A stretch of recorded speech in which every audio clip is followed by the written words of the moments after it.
Now, one person we did hear from today for the first time, Karen Reed herself, doubling down, of course, saying she did not do this. She wants to know who did. Said it feels we're the only ones fighting for the truth of what happened to John O'Keefe.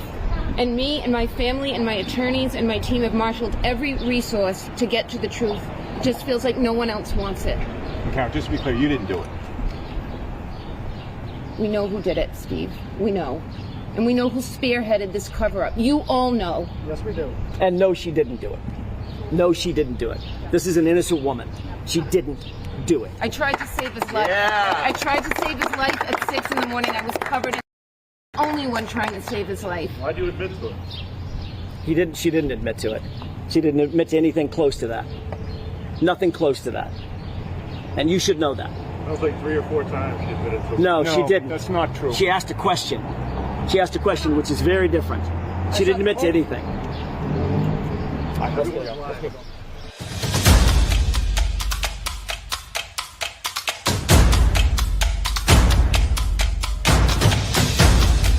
You are listening to the Roberta Glass True Crime Report, putting the true back in true crime.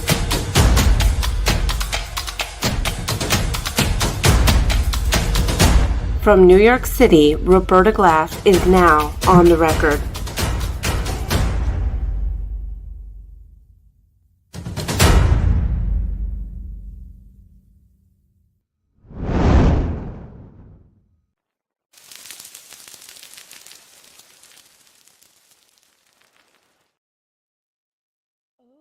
Okay. How is everybody? Can everybody hear me? Let me pull myself out and back in. Can everybody hear me?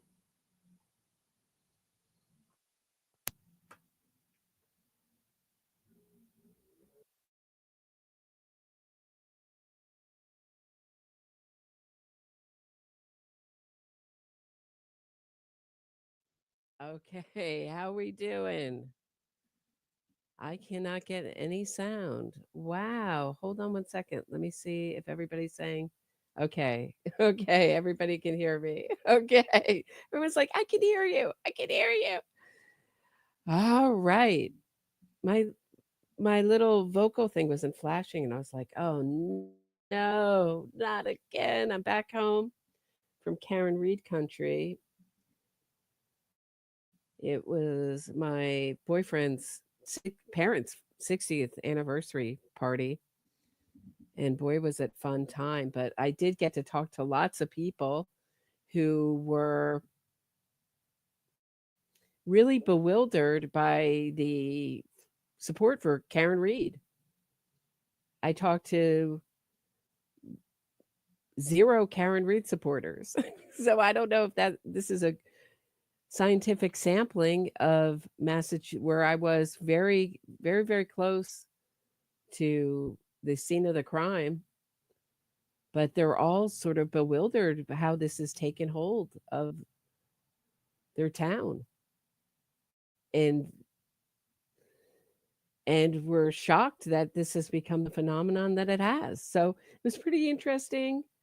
It was nice to talk to people that had some interest in anything that I talk about on my show. As you know, most of the people in my real life don't have any interest in true crime at all. And so it was interesting to talk to people who actually live there and are experiencing this in real time. But what we're going to talk about today is the fact that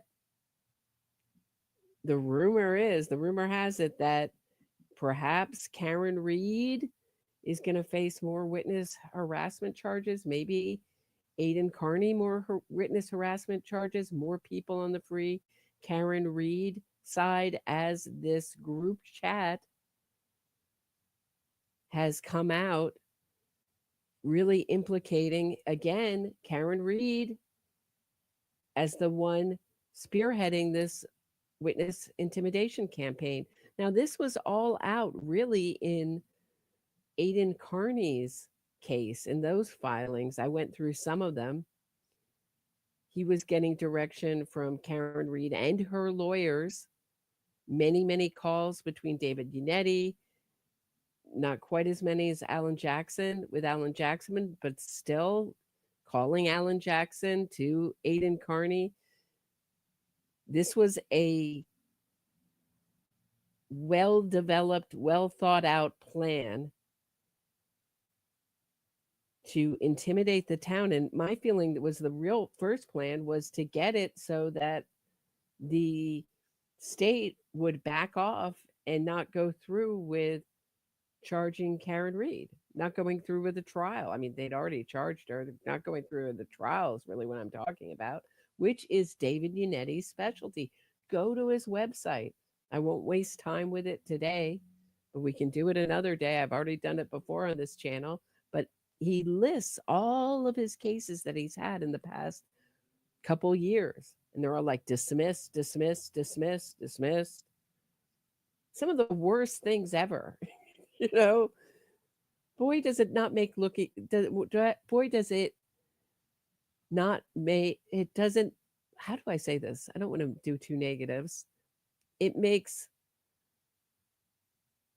the career of a defense attorney look really awful, like something you never want to do, represent these kind of people, the things that they were charged with, trafficking charges, predation of a minor. I'm trying to talk in friendly, YouTube friendly terms, like the worst things.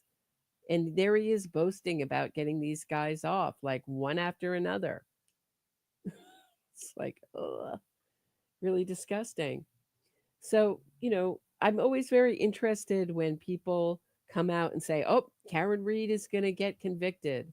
Karen Reed she's going to prison. You know, we really can't know that. And it seems like if we know anything about Karen Reed's personality, she has been very crafty in getting herself out of trouble, avoiding suspicion, under the radar. There's certainly rumors about her past behavior. And it looks like Hank Brennan, the new appointed prosecutor, special prosecutor in this case, who once defended Whitey Bulger, is really looking for old police reports having to do with Karen Reed and pulling out her background to show that she has a history of perhaps being either verbally or physically violent. I think that's what he's trying to show. That's my take on it. We won't know until we actually see those documents. But anytime anyone says, oh, you know, more witness harassment charges are coming down the pike and she's going to get convicted of them, or Aidan Carney is going to get convicted. These psychopaths are so good. I'm not saying they're brilliant, because I really think that what Silence of the Lambs did is make everyone think that psychopaths were geniuses, when in fact what we know about psychopaths is that they have generally average intelligence or less than average intelligence. But just that she's crafty. She's crafty and she's clever in this way, and she's got a criminal mind. So does Aidan Carney. And I think that I wish that people, the non-supporter side, would be a little bit more careful about saying this is definitely going to happen. We don't know in life, you know. Karen Reed may get acquitted of all of this, and we may get another hung jury. It may take, we may go through this trial 5 or 6 times, maybe. I don't know. Anything could happen. And certainly involving a witness harassment campaign and an innocence fraud campaign pre-trial has stacked the deck in her favor in some ways. Otherwise, they wouldn't have done it. So what it does on one hand is it makes everybody who believes she's guilty afraid to talk.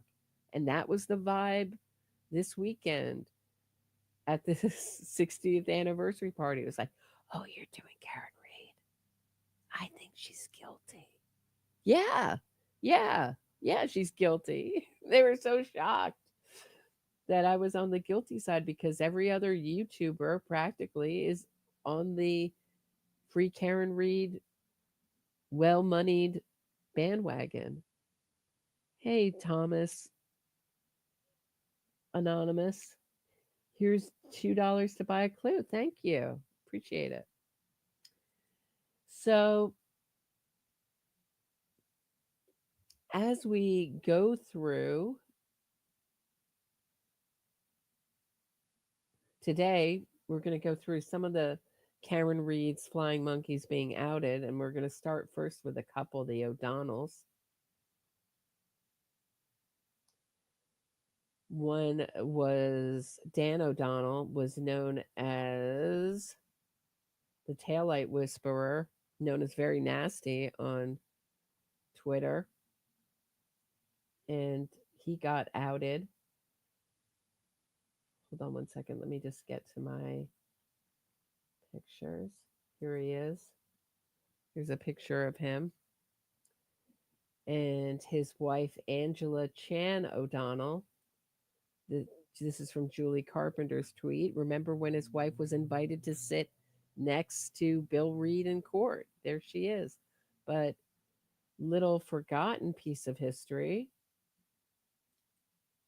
is when she also spoke out about these witness harassment charges.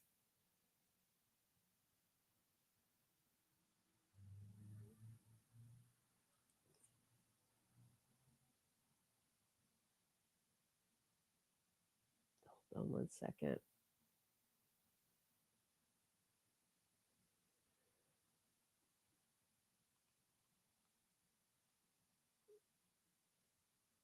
Hold on one second, guys. I'm just looking for one thing and I can't find it. Hold on one second. I will find it. I have so many things open. This is like ridiculous. Let me close some of these things.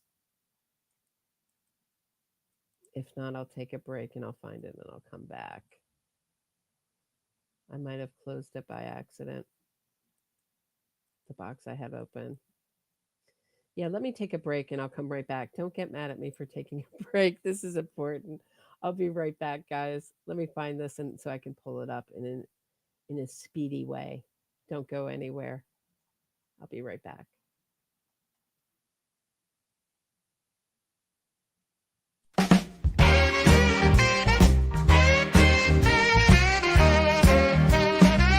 We don't take a break.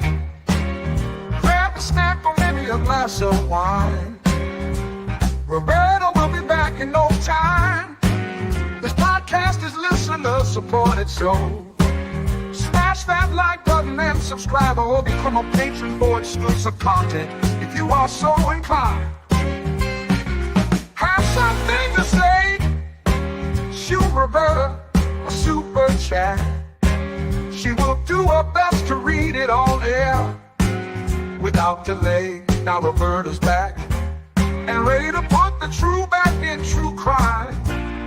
Here's Roberta.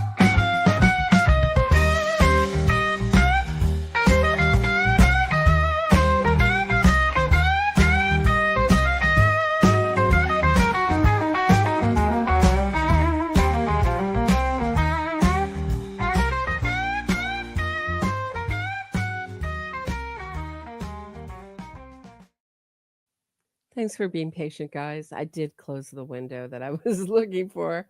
So there was a good reason why I couldn't find it. I closed the window. Here is Maza Media, very pro-Reed site, Twitter account or X account. The problem with X is that nobody says like I sent you an I X today or I did an X. There's no word for it. It's such a stupid name.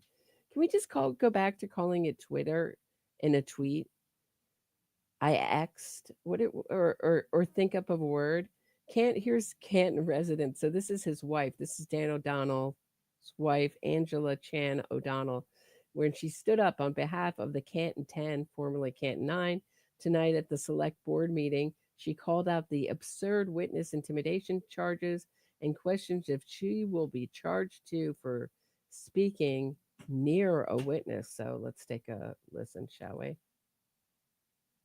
They held a sign diagonally from a pizza shop over 100 feet away, reportedly within eyesight of an elected official.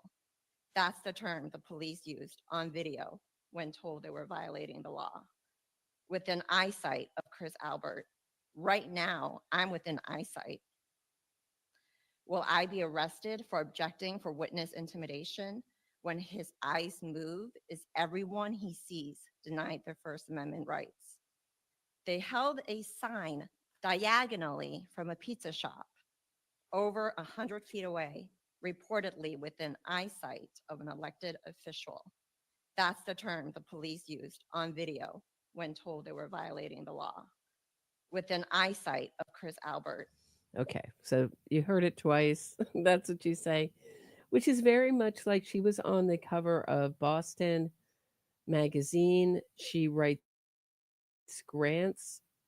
She's a grant writer, and she was talking about her experience as an Asian woman being used by white men.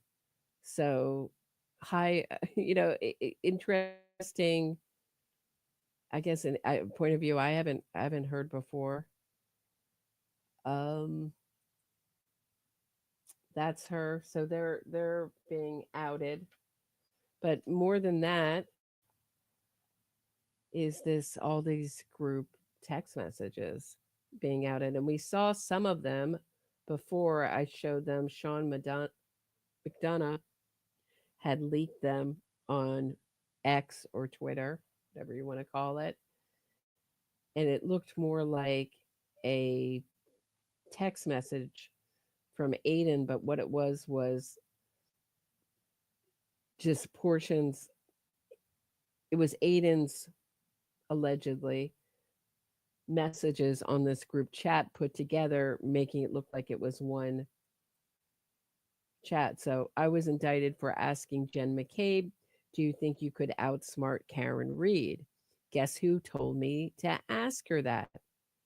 I don't think we all have to guess anymore. Like I said, it's Karen Reed. It's very much like Karen Reed. She thinks she's going to outsmart everyone, and she might. Don't count these people out just because the truth is on our side or there's a pile of evidence against her. She's been creating her own evidence by filming herself, tapping John O'Keefe's car and to make a incident where she quote unquote broke the taillight when it was broken before then, clearly. Recording herself at the crime scene, being hysterical, getting herself sectioned so she never had to talk to the police because she was in the loony bin or loony, what do you call it? Sectioned 5150 is, I think that's the name of it in California. I don't know what it is in Massachusetts, but on a hold. When clearly she had concocted this plan very clearly. Pick her marks. Pick Jen McCabe, who she always disliked because Jen McCabe was taking care of the children and was Karen Reed before Karen Reed was ever in the picture.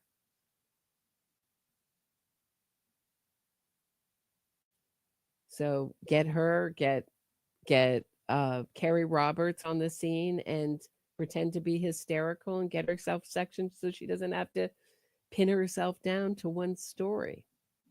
The Reed family reads the chat. If they see the other people feel the same way, they might change their mind. As you know, Karen cares a lot about public image.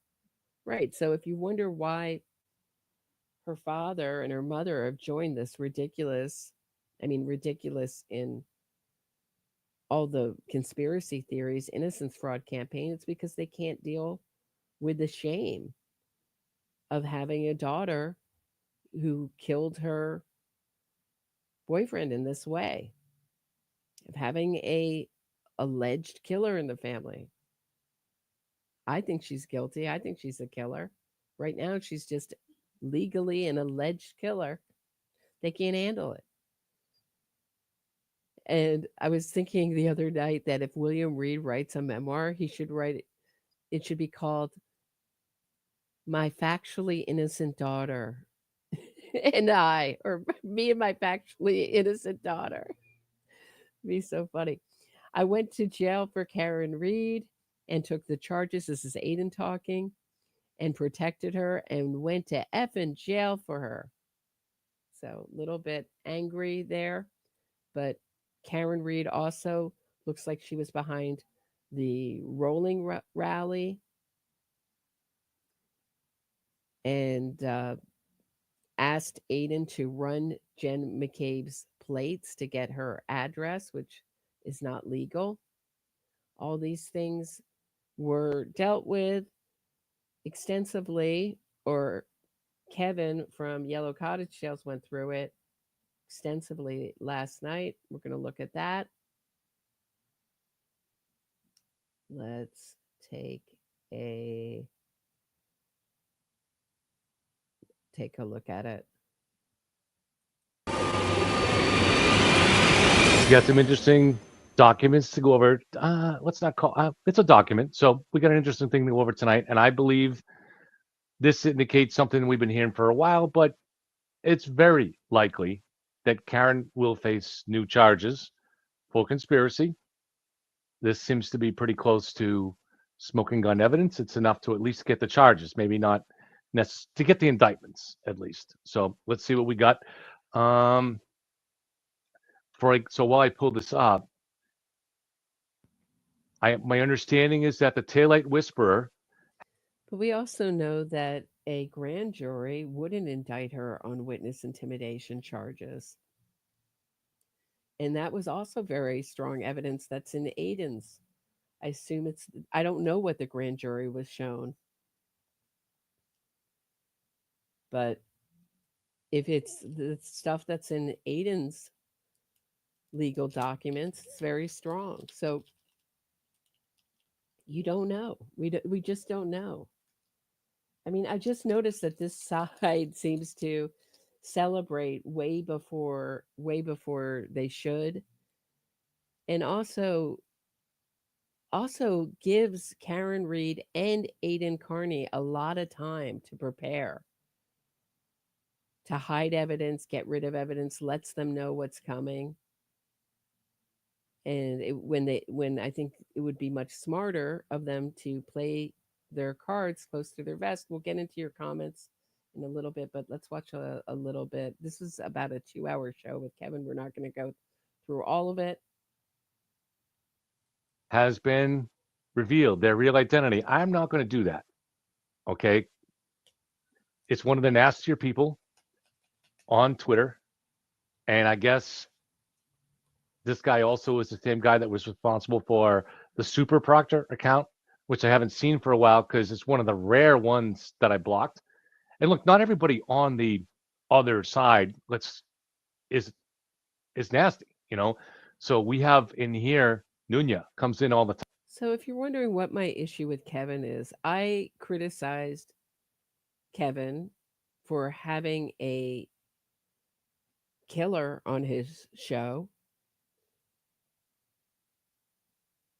live from prison, never mentioning the killer's victim, and presenting him as if the killer was some kind of profiler, great profiler, solving crimes from behind bars, when there's little proof of that ever happening.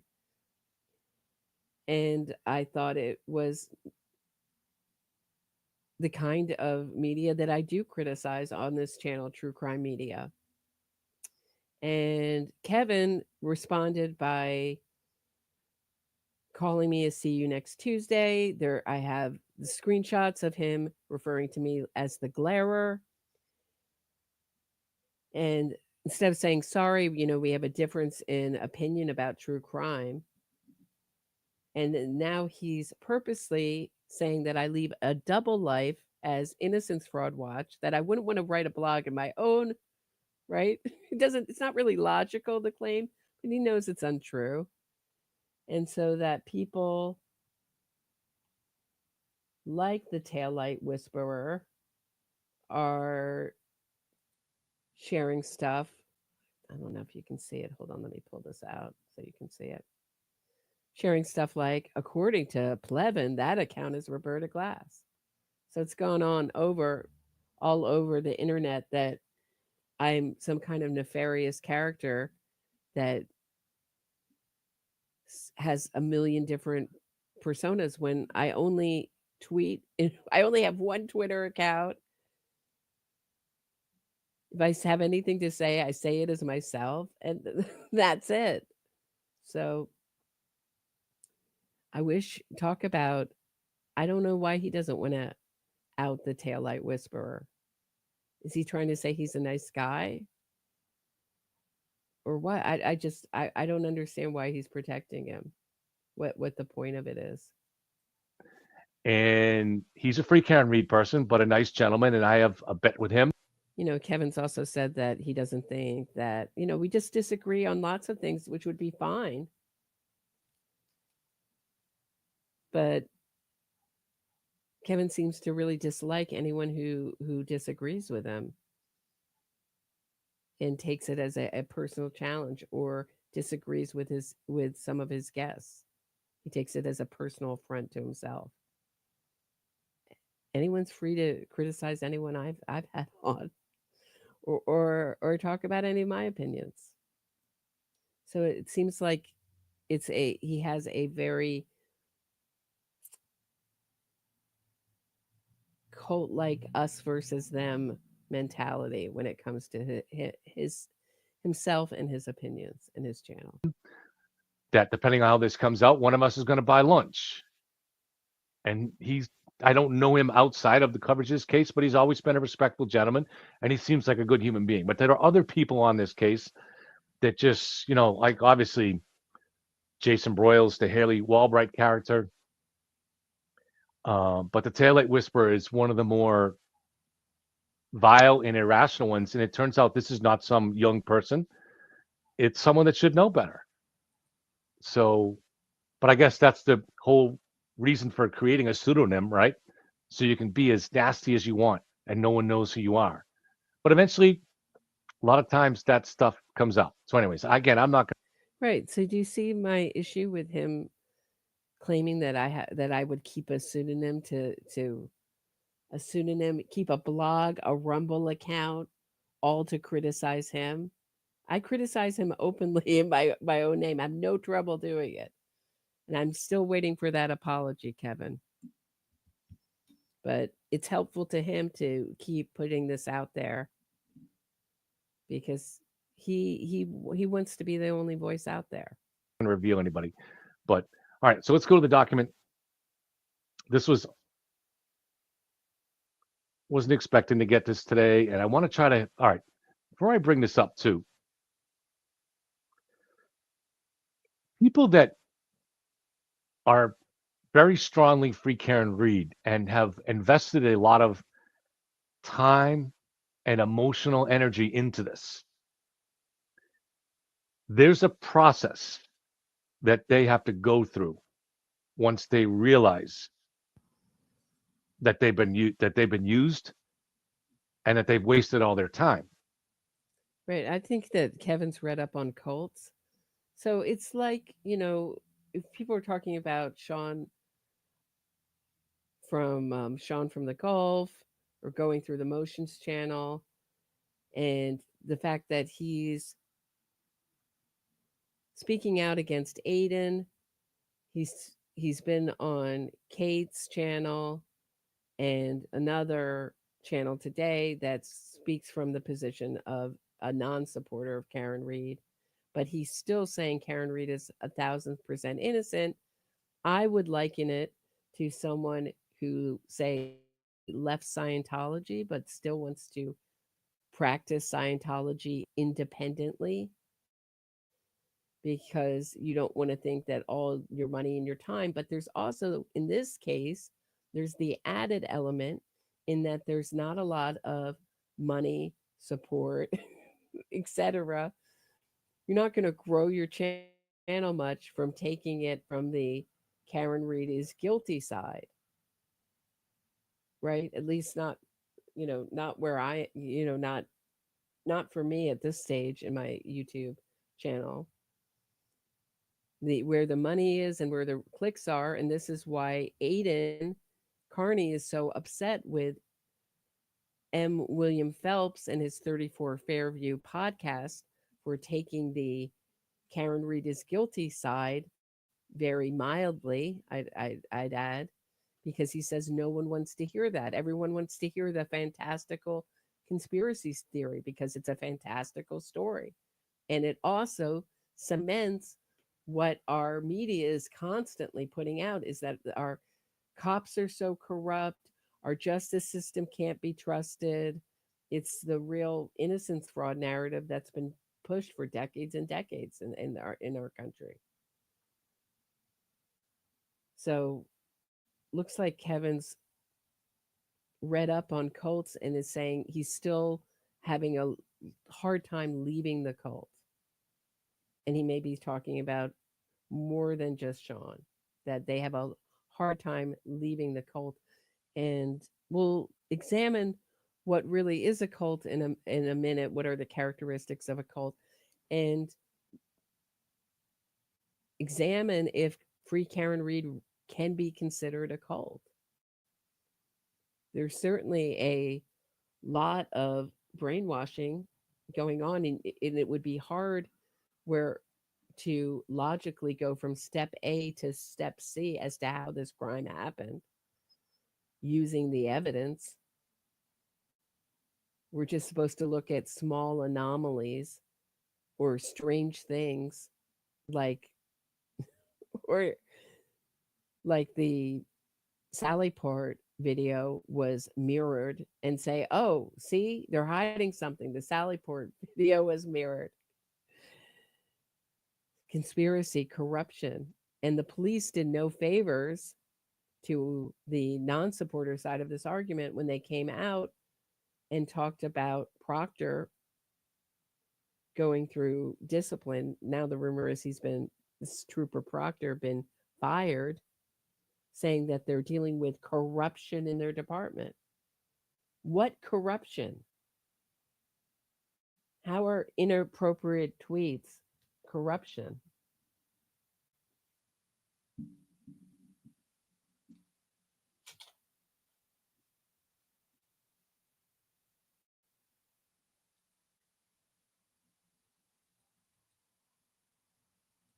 It's a long process. It's a hard process.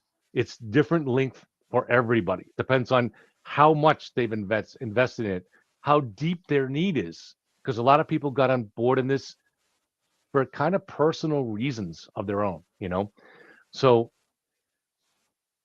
we want to respect that process when someone is coming forward, not for their own selfish reasons, but as an act of conscience, which it does happen. And so people that do that, we should respect them and we should protect them, just because it's not for any strategic reasons, but just because it's the right thing to do. It's the decent thing to do. So some of the information that I have here, I'm going to do my best to be protective that nobody is outed. But there are multiple. Great. I just don't understand that. You don't want to out witness harassers, people who booed the family? Or do you not want to out people who are on their way leaving? Is there any sign that the taillight whisperer is leaving the Free Karen Reed movement? I don't get it. I mean, besides virtue signaling to your audience that you're the better person by not outing them, it's already out there. I don't get it. Multiple. Turtle or Free Karen Reed or both insiders that have been struggling with this for a while now. They know that they've been had, trying to avoid saying, but they know there's no conspiracy. I'm trying to avoid saying anybody is guilty, but let's just say there's no conspiracy. The evidence adds up to what you think it does if you just stand afar and recognize that 9 of the jurors believe that she was guilty of manslaughter, and there's no indication that the other 3 had believed that John was killed in the house. They just believed that the state's case was not convincing enough beyond a reasonable doubt. That's there's no indication that any of those 3 necessarily believed that Karen was innocent, just that there wasn't enough evidence to convict. Right. This is a narrative. We don't know. We weren't in that room.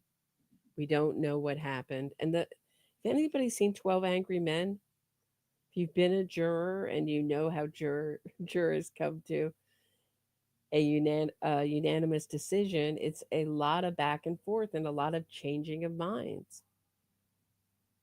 So they didn't get to go through their whole process.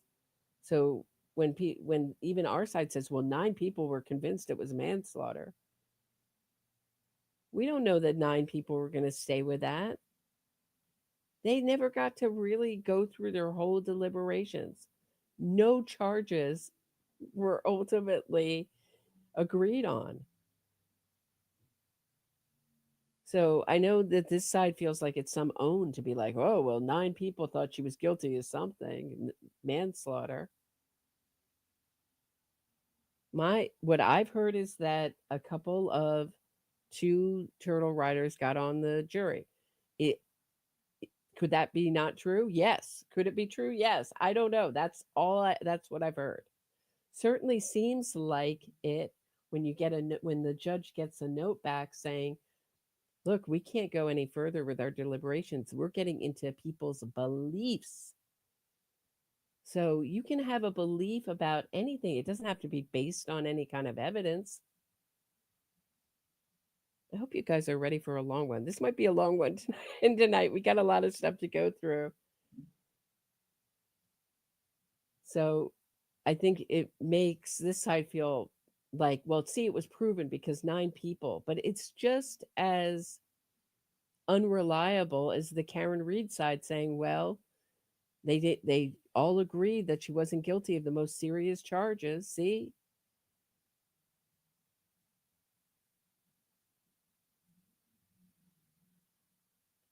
Ultimately, all we know is that they didn't agree on anything.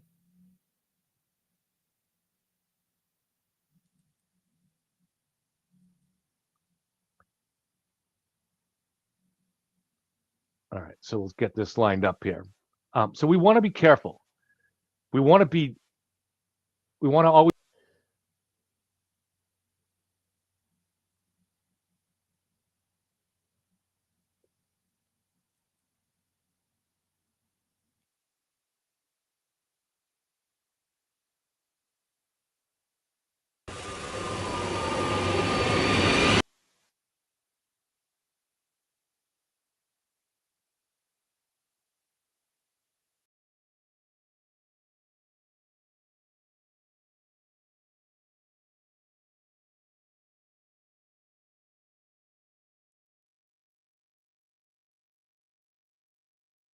My apologies, guys. My screen just froze.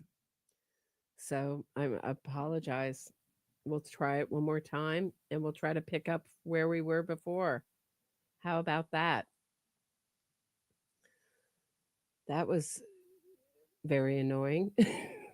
That's all I can say.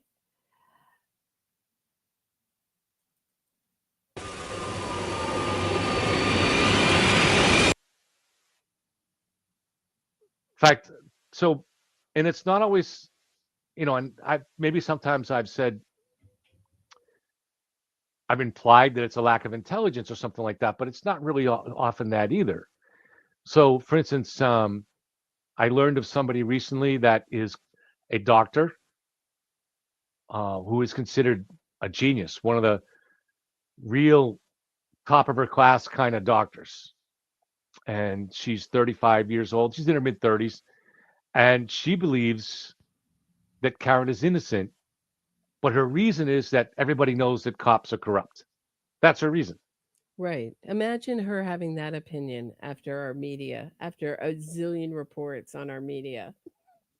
about corrupt cops and zero and and no and no news stories about innocence fraud, or very few.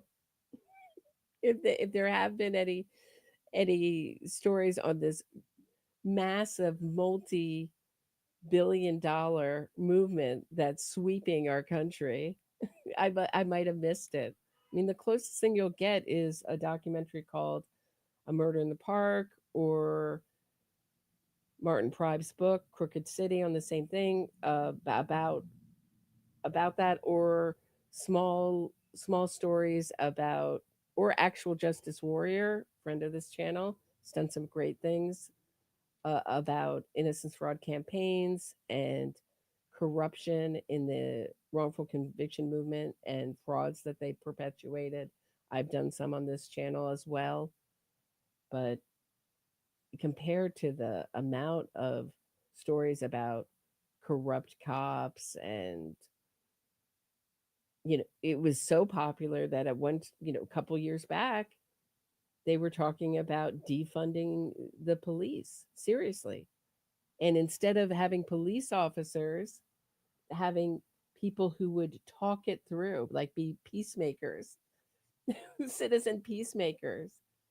And who this really punishes when you're talking about defunding the police, you're talking about the communities that they say they care so much about. The same people calling for defunding the police are hurting the communities that they say they care so much about.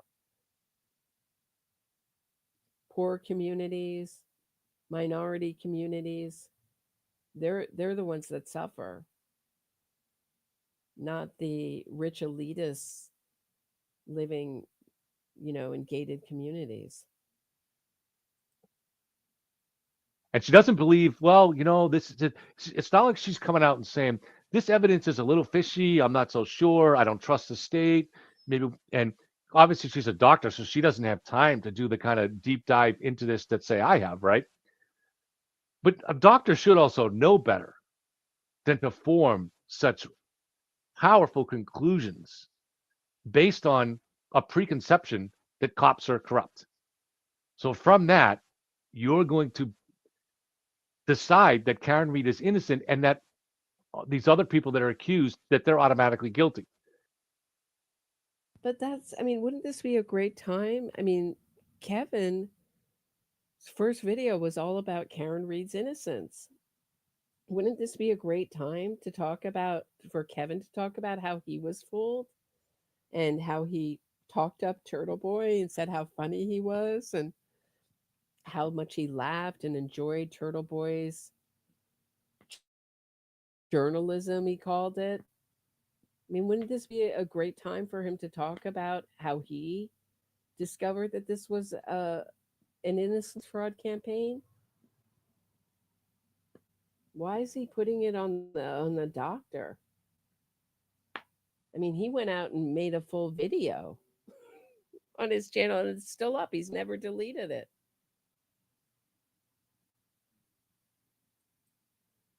Kitties 1993, nice to see you, says Karen has leveraged the community's mistrust of law enforcement. Right.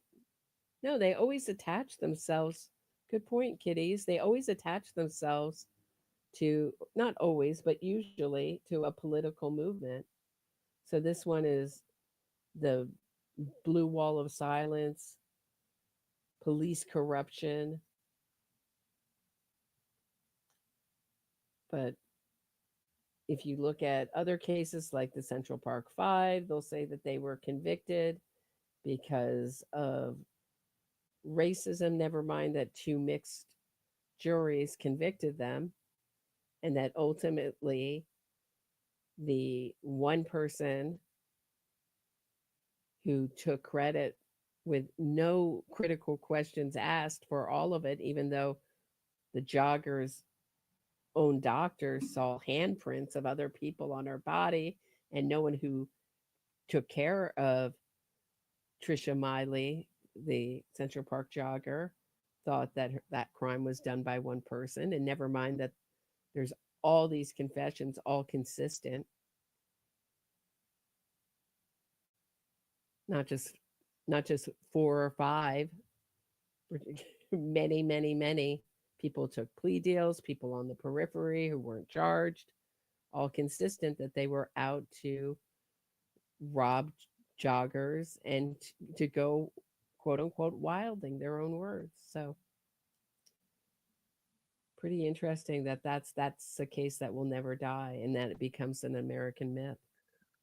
That's disturbing and alarming that somebody who is an intelligent person thinks that way. I don't even know how to process that, because I'm not saying at all that she's not a good doctor, but it troubles me that someone that it does have the people's lives in her hands thinks that way. There should at least be some hesitation. And another person who, also a woman who has her master's, so another intelligent person, who believes that Karen is innocent because, and this is even weirder, that she was in an abusive relationship, that she'd been being abused. Well, I would agree, but I would say it was Karen doing that. I think this is the end product of relationship violence. So basically, they're taking the Betty Broderick story. They're taking the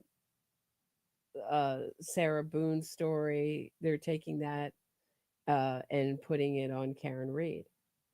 But if you notice the patterns of behavior, coercive control, all come from Karen's. But Kevin has said that that has nothing to do with this case. He disagrees with me on that. Now, not only is there no evidence of that, but there's no evidence, there's not even an accusation of that. Not even Karen has said that. Yes, she has. Yes, she has. In her typical Karen way, she's go to the Vanity Fair article. Was I abusive? She's asking, just in the same way that she claims she asked, did I hit him? When other people heard her say, I hit him, he's dead. Was I abusive? Or did we have our up and downs? Or did we go on vacation? Like, it's impossible to actually have a be coercively controlling and abusive in your relationship and go on vacation and take care of kids. All those things can happen at the same time. This is, if when I worked at Oprah, I was trained by Gavin DeBecker and Co. Wrote The Gift of Fear, who talk about red flags. That the more red flags you get, the end product, the end of the line, like a spectrum. So on one side would be isolating from friends and family, ripping up pictures or destroying things that are symbolic of the person, those kinds of things. And then it goes into stalking. Think of O.J. Simpson, and the end product is murder, right? That's the end. That's the end of the line in these kinds of relationships.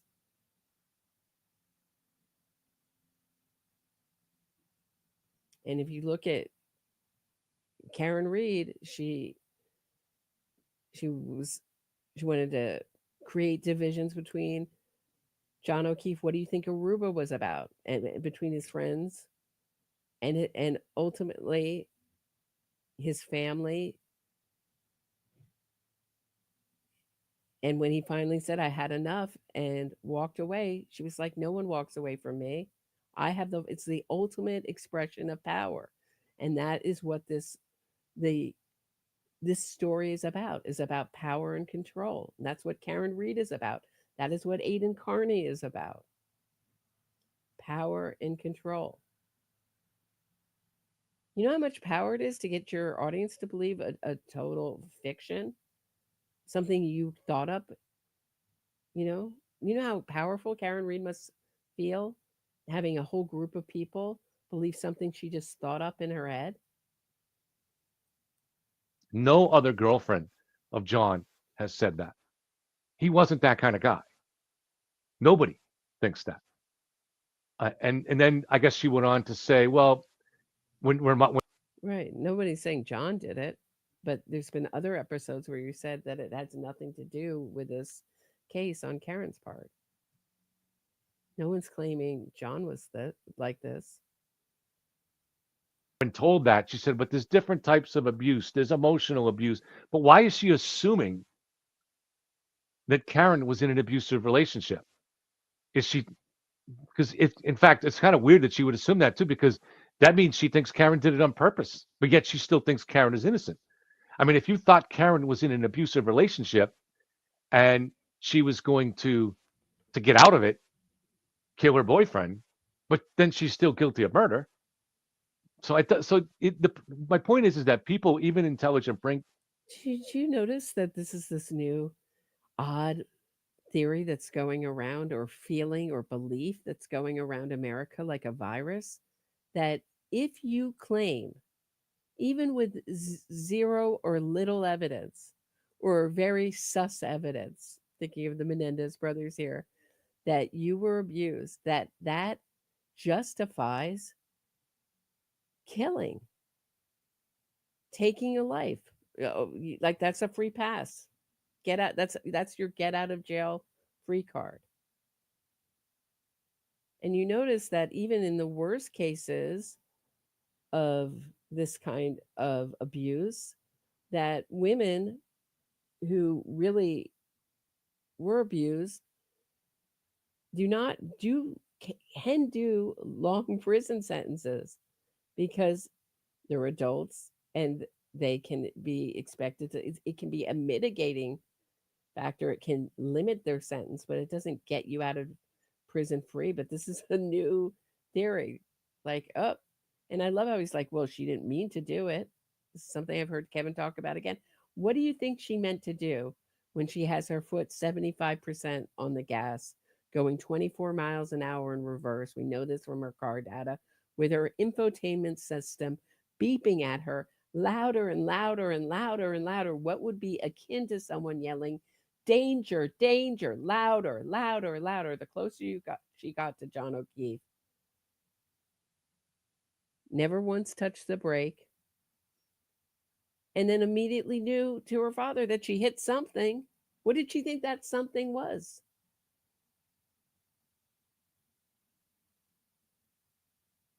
Because in a nor'easter, you're going to say, oh, John O'Keefe, I didn't come home last night. He probably didn't want someone to drive him home in these conditions. He probably slept on someone's couch. You're not going to automatically go to, he got hit by a plow, or I could have clipped him. Those are not logical conclusions. But that's the way Karen Reed confesses. She brings it out as a possibility. Was I abusive, or did we have our ups and downs? Could I have hit him and incapacitated him? And so that he, froze. I mean, she's telling you what happened. That's her way of confessing, where she always has a little bit of plausible deniability. All right, let me get through this. I'll try to not talk. We haven't even gotten to the actual messages yet. People bring in the set of, they let their worldviews determine, without even looking at the evidence, determine what they think happened, and that's really troubling. You got to hope that somebody like that isn't on a jury. I mean, if you were to hear there's a doctor or someone with their master's on a jury, you'd be excited to be like, great, we have an intelligent people on the jury. That's excellent. And just let them look at the evidence. But you have to worry that people that form such strong opinions based on no evidence, it's alarming. It's alarming. And what were you doing when you made that video, Kevin? It would be so much more enlightening to say, this is what happened to me. Here's how I got fooled. Or else you're just happy making videos about things that you don't strongly believe in, and based on evidence that you just hear from Aiden Carney. What happened there? Why aren't you deleting that video?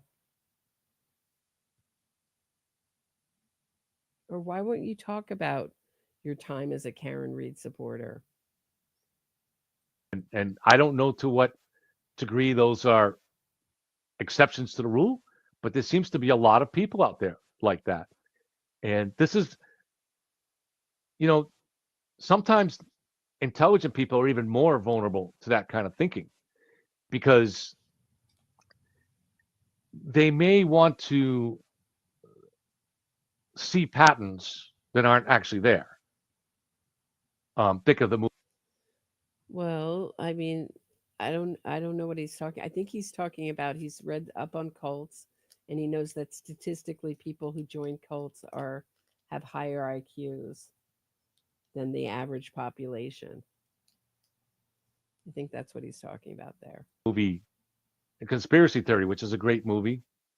Although in that movie ended up Mel Gibson's conspiracy theories ended up all being mostly true. But before that, just looking at his personality and the paranoia and stuff like that, I think it really captured how real conspiracy theorists kind of work on this stuff. And this is not to say that conspiracies don't happen, but they're rare and they involve small amounts of people. And there's a lot of motive involved, not just something vague like somebody went to my cousin's birthday party once or something like that. So but I think that maybe intelligent people want to have a greater need to connect dots, but sometimes also people that are somewhat illiterate, like say Tom CPU, they want to connect dots too. Makes the world seem more comprehensible to them. All right, so let's get to this document. This was a download. This is what you're gonna see here will be Well, it makes you feel like you have an in, that you understand things that aren't publicly shown. And that's why they'll hand over their money, because to people like Aidan Carney, who will show the hidden evidence, the hidden connections, the things that are hidden from them, right? That they're nefarious, bad actors that need to be exposed. And they feel that they're on the side of justice. As someone who's covered 3 cults, I mean, I don't know if I 2 cults, and I don't know what you would call Epstein Maxwell. Trafficking org. In some ways, it was very cultish. But 2 cult trials from the courtroom. Nobody joins a cult. They join in self-improvement organization. They think that they're doing good. No one joins to do bad. And they think that they're making things better.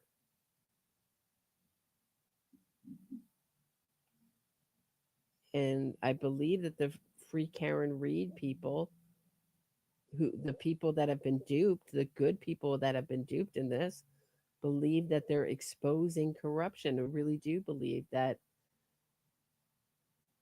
all these people that Karen Reed, that really have Karen Reed's number and have got Karen Reed, like Jen McCabe, Michael Proctor, Lally, that really understand Karen Reed and have evidence against her, or understand the evidence against her, or could jeopardize her freedom, are really the enemy and the bad actors. And they never really have to answer the question as to why everybody's framing Karen Reed, why no one likes Karen Reed, why everything's happening to Karen Reed. the basis for charges. Now, whether a jury convicts and stuff like that, and obviously a grand jury has to make that decision first too.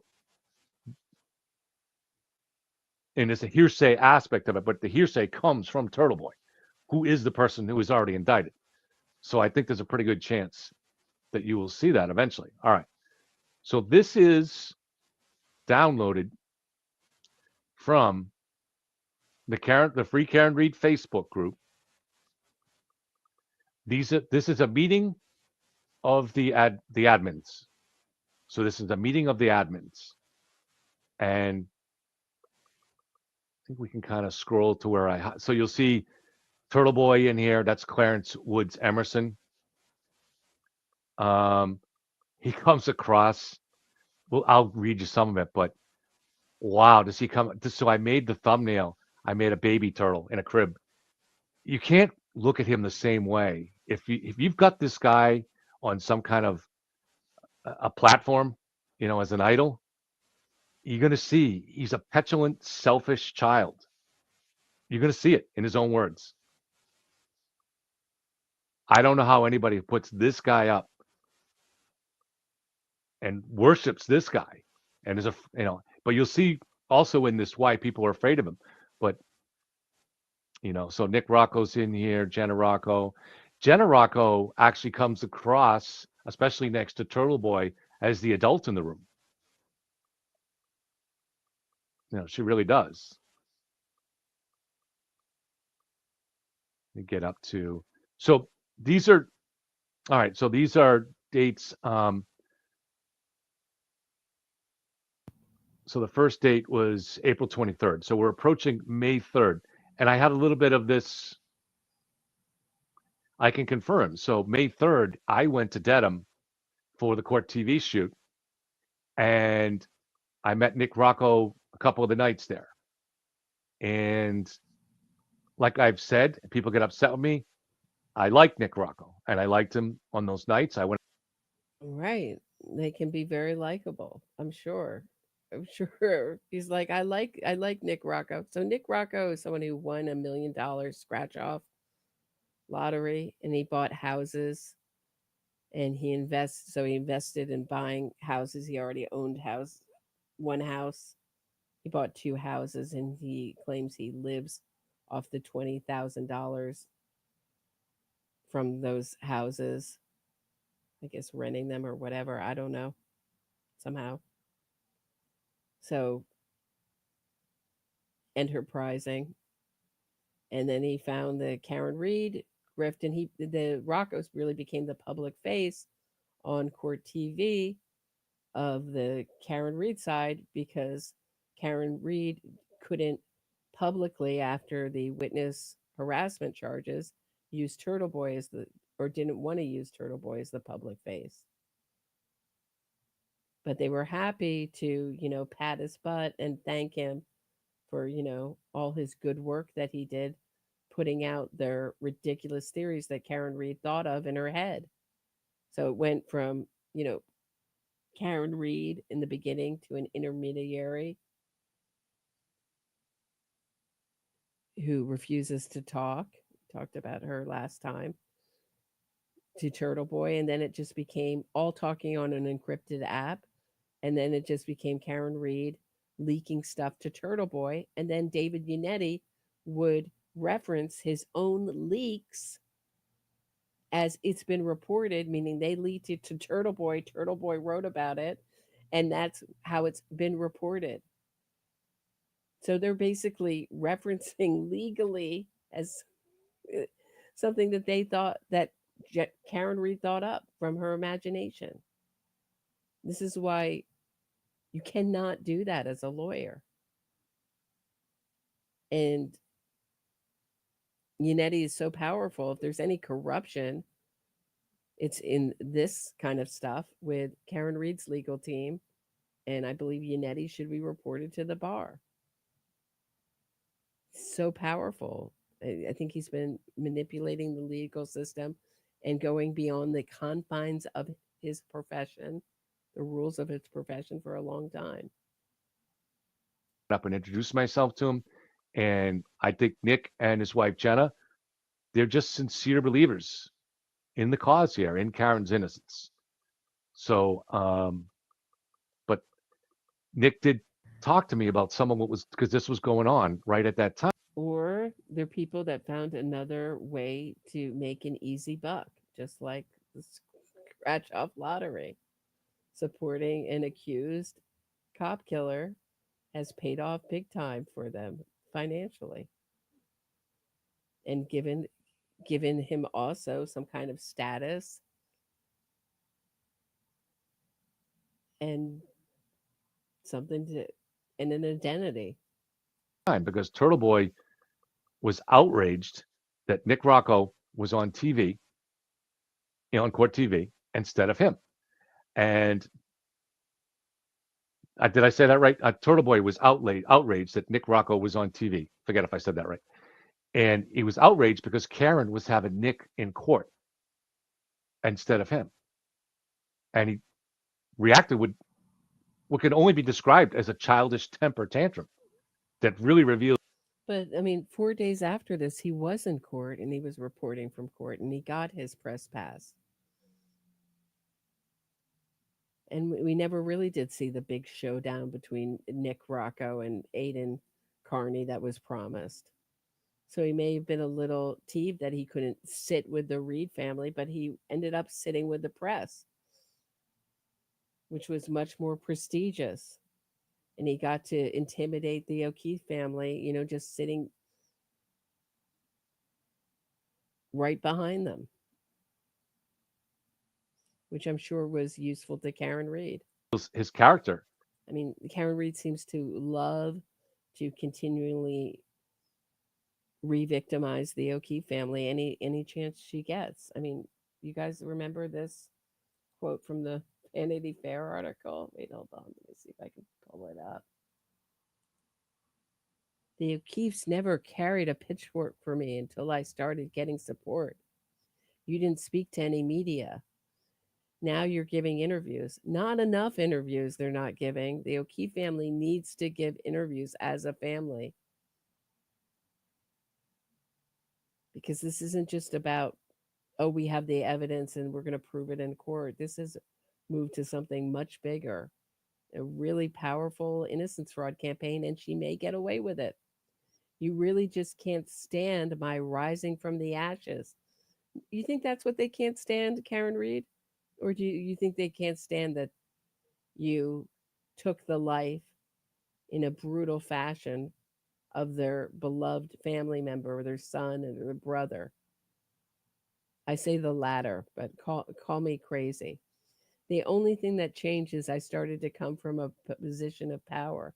Yeah, it must have been really, can you imagine how frightening it must have been to have all Karen Reed's flying monkeys out there booing you and harassing you and speaking of you in the worst terms when all you're trying to do is mourn the loss of your son or your brother who's been taken from you in the worst way. I've reached the point that, John, if you can hear me, I've done everything I can. Oh, here comes the melodrama. Here's Karen Reed's melodrama. It's a little soap opera she's created. John, can you hear me? John, if you can hear me, I've done everything I can. Maybe I can do it in her accent. I can. I don't think your family can be saved. They want to see me incarcerated for the rest of my life, despite never seeing any evidence while you were alive that I mistreated you.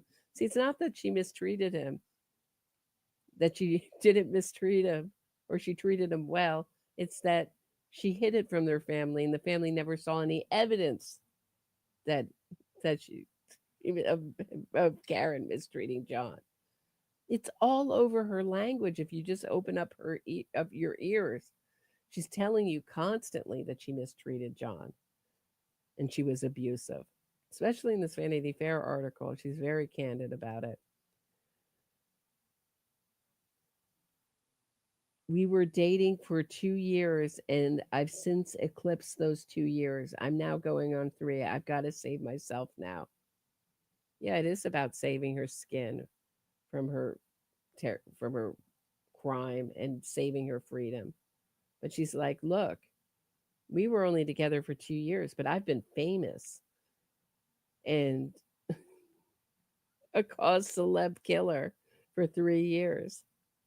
Look how I've risen from the ashes. Now I'm worldwide famous, notorious. He's willing to destroy anybody if you don't give him what he wants.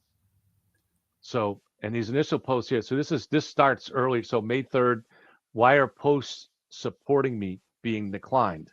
So he wants to know. Remember, there was an original Facebook group, and the original Free Karen Read Facebook group in the summer of 2023. And eventually Turtle decided he wanted to take over, and they wouldn't let him take over. So he tried to sabotage the original group and form his own group. So there was a split. And I don't follow it, but probably those same two groups still exist. And so he made the moderators got made here. These are the moderators that were active on this day, the admins. So he didn't like, somebody must have put up a post on there how great Turtle Boy is, and it got deleted by a moderator. But there was, as you see, there was a reason why. Apparently they had a policy that during the hours of the trial, during the day, they didn't want anybody posting, because there's tens of thousands of people in the group, and they didn't want it getting cluttered up. So they had a policy of just posting stuff about the trial. So they were deleting anything that wasn't about the trial, and they deleted some posts that were glorifying Turtle, and Turtle wasn't happy about it. So then he's going on to talk about why he's not in court. And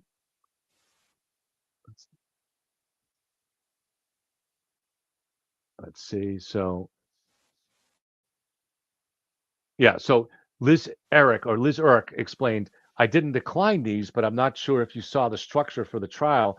We're holding posts during the trial. So they weren't deleted. They were on hold to cut down on clutter and having the discussion stick to one post. So they were trying to keep the conversation more organized. Tom Fleming does that in chat. So, Right. So we want to just brainwash our audience that all the evidence that you're seeing against Karen Read, we're giving you reasons why it should be all discounted. Pretty smart, huh? Just keep it on the trial.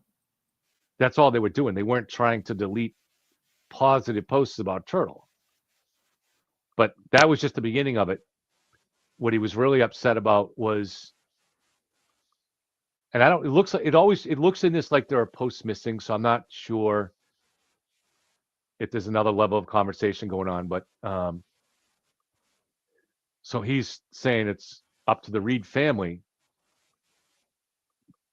not up to Yannetti or anybody else. And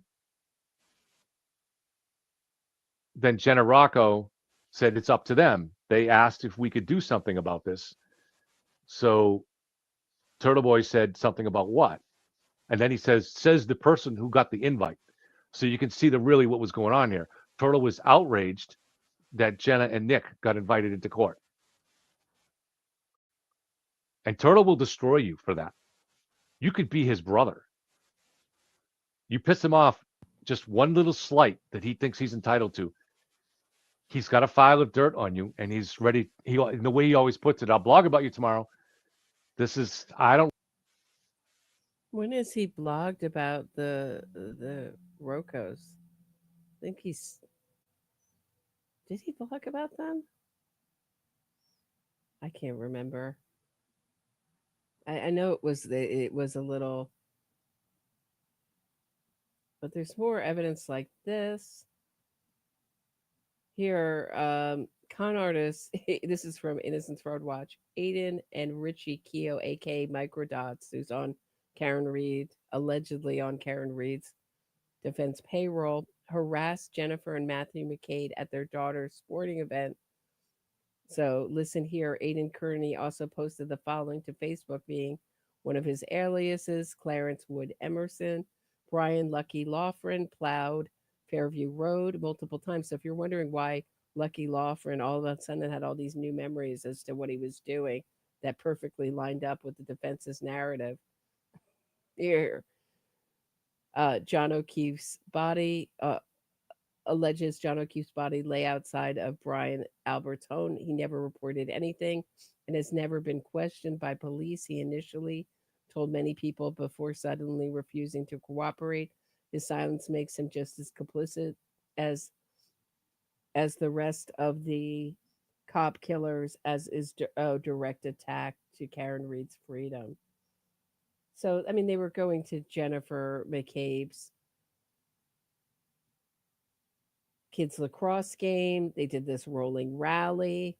And to find the addresses, Karen Read asked just to save time. I mean, this goes on for hours. I'm just going to cut just because I've already been going for an hour and 15 minutes and we're barely into it to really the key moment in here.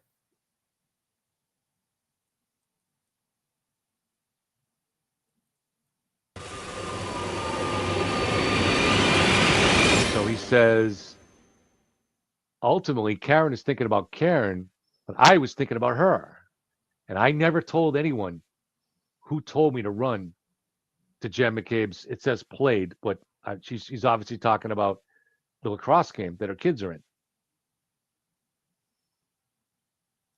So if you, the link is in the description if you want to watch Kevin's whole video. It goes through all of it. But not only did Karen ask Aiden Carney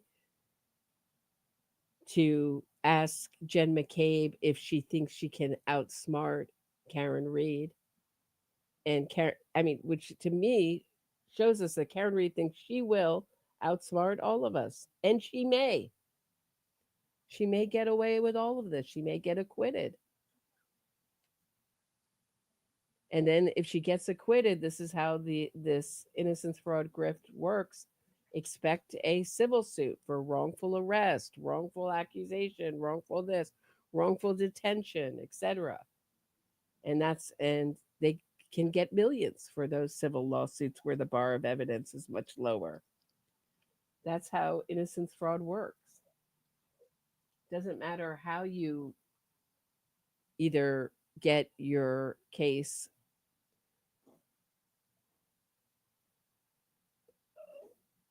dismissed or vacated and get your client out of prison, your killer client out of prison. Once you do, then you sue civilly for wrongful conviction, or if there's no conviction, wrongful arrest. And you get these big multi-million-dollar payouts.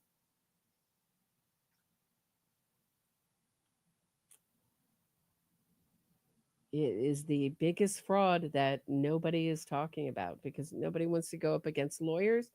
And America is addicted to this idea of wrongful convictions. Like it is, like it's crack. That's all I can say. They love it. They love these stories. He's saying here, seems to be saying, that it was Karen that told him to go to that lacrosse game. That's what he's claiming. And he picked up a charge for that. And not only picked up a charge, I can tell you that was the moment where a lot of us really started, those of us with a conscience and a sense of decency started questioning turtleism. I stopped watching. That's the moment when I stopped watching his show. There's a process you go through, right? So I had heard of Throwback, but I'd never seen his show or read his blog until the Karen Reed case. So I only followed it for like a month. And, but yeah, that was a turning point for me where I started saying, this is not right. And I should have said so at the time. I wasn't even doing live shows. I had never done a live show at that point. But I should have done a video on it or done a post on it or something. I mean, I was a noob. This was very early in the game for me. But to this day, I've said many times on the channel, I'm ashamed that I didn't stand up against what was going on there. But it did bother me. And not just me. There were other people that I talked to who were turtle people, including people in law enforcement, who were kind of like, yeah, I've followed him for a long time and I like what he does or the idea of it and stuff like that. But going to those kids' games, that's too much for me.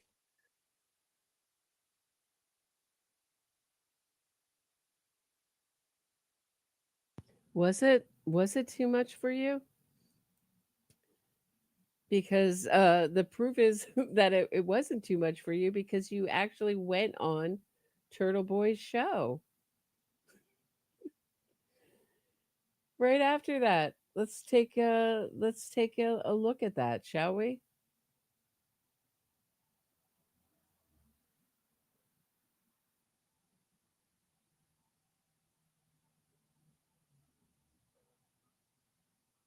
hold on one second. Let me pull it up. I had everything pulled up. Oh, here it is.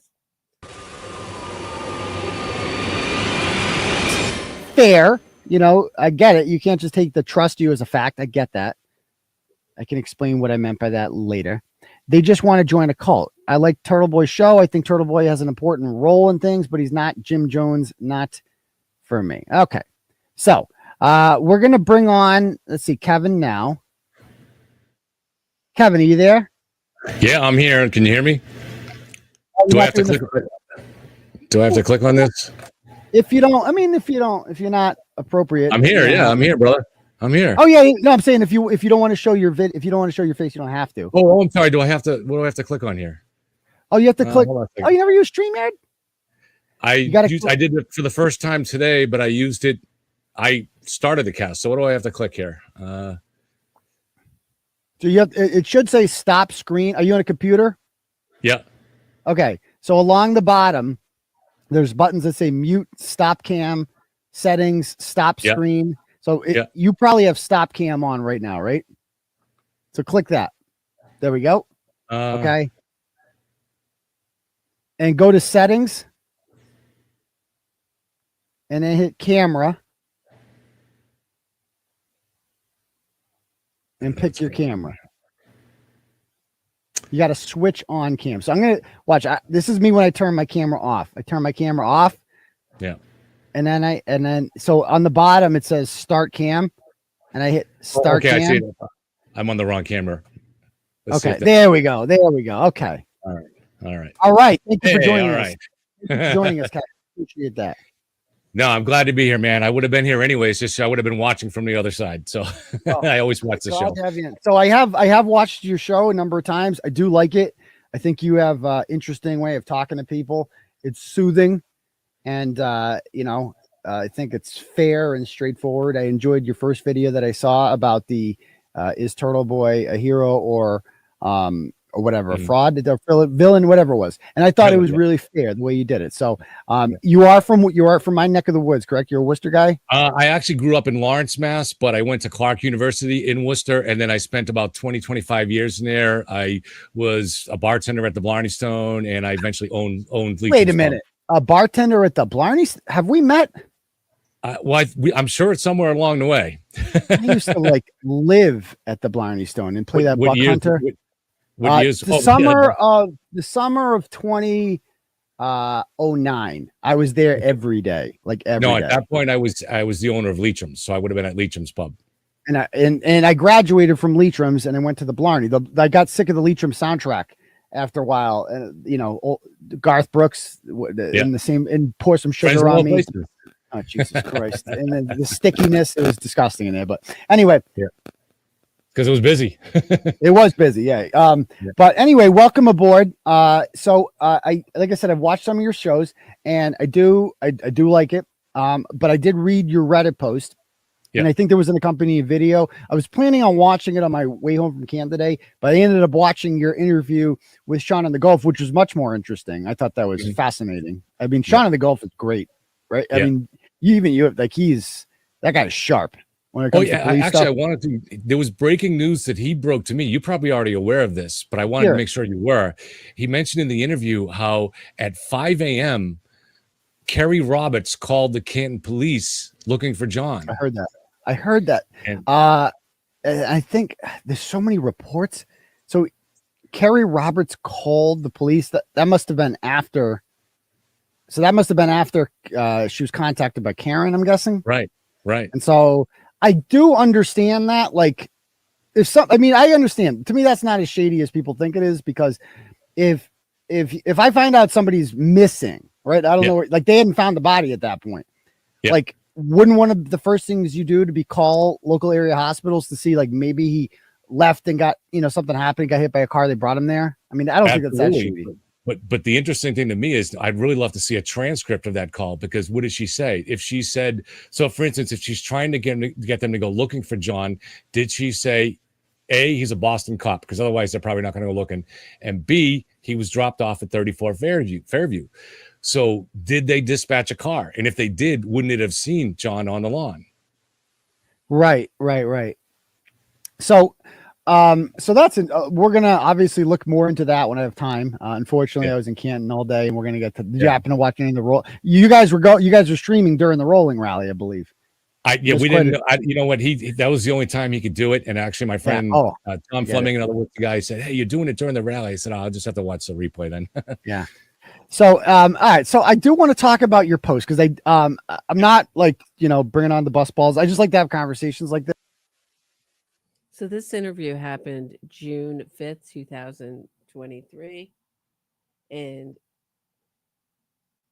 Kevin had made a video complimentary of Aiden and, the Free Karen Reed movement, which is still on his. So that's just an untruth that he couldn't watch him anymore, couldn't support him when he's on his show. But there's some interesting things in this interview. Aiden, you can see, doesn't seem to like to have other people on his show very much. You can tell he's just anxious to get all his guests off, shuffle them off. That's the constant.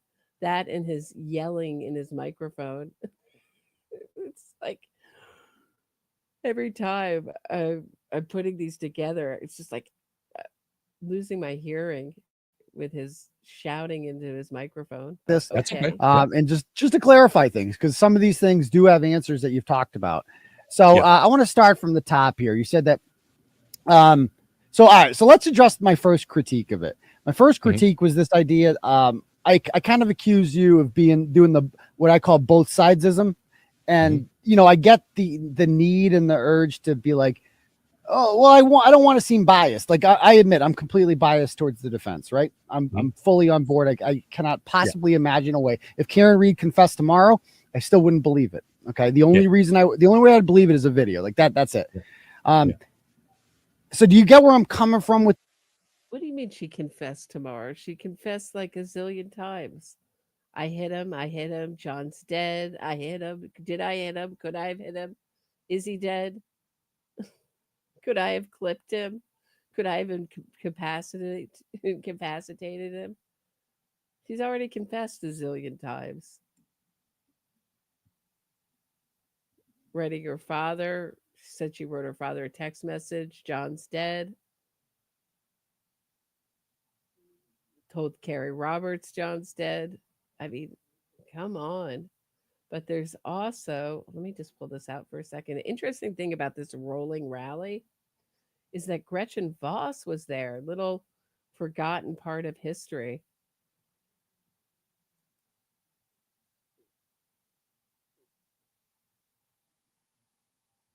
One second. Okay.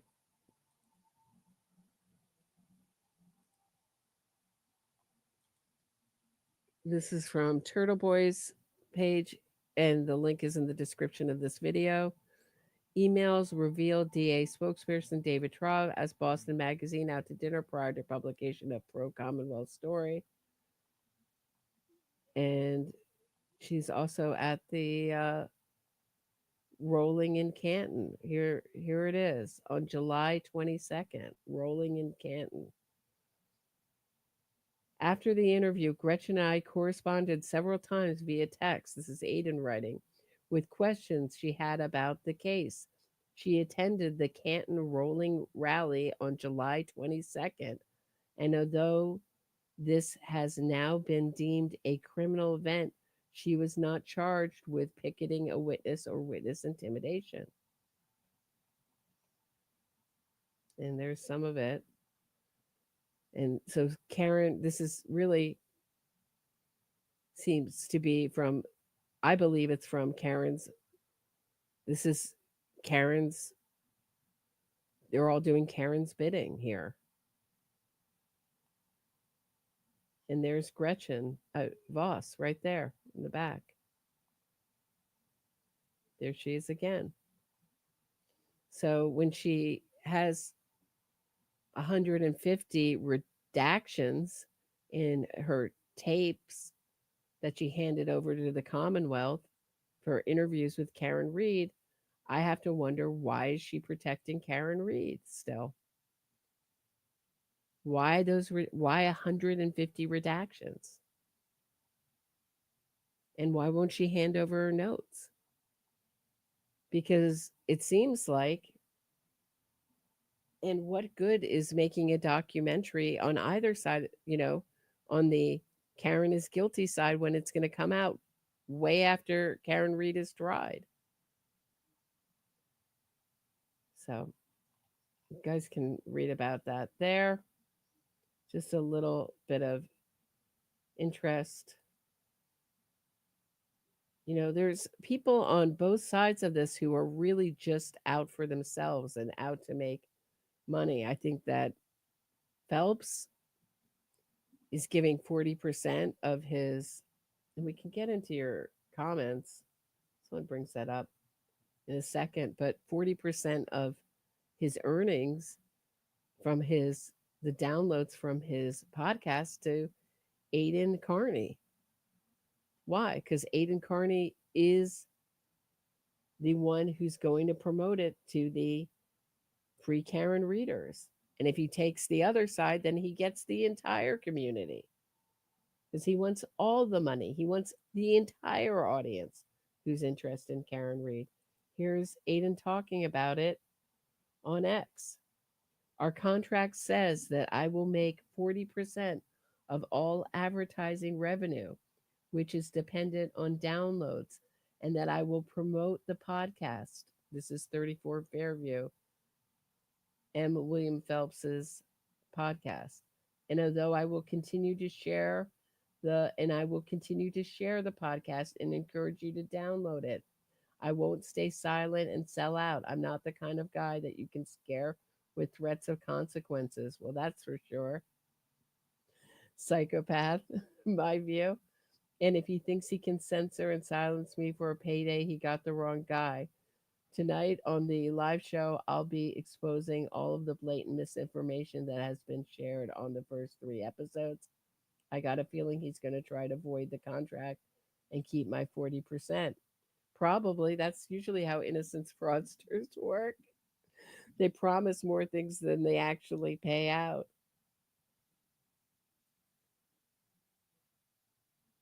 Where like I don't think you always have to just think like I feel like don't you think we've heard from the other side, we've given them a chance to explain themselves and they haven't? Yeah, so I hear your point about both sides, and I agree. There are times when it just doesn't make sense. So in my case here, I don't consider myself a journalist. I have a very small, I only have a couple thousand subscribers.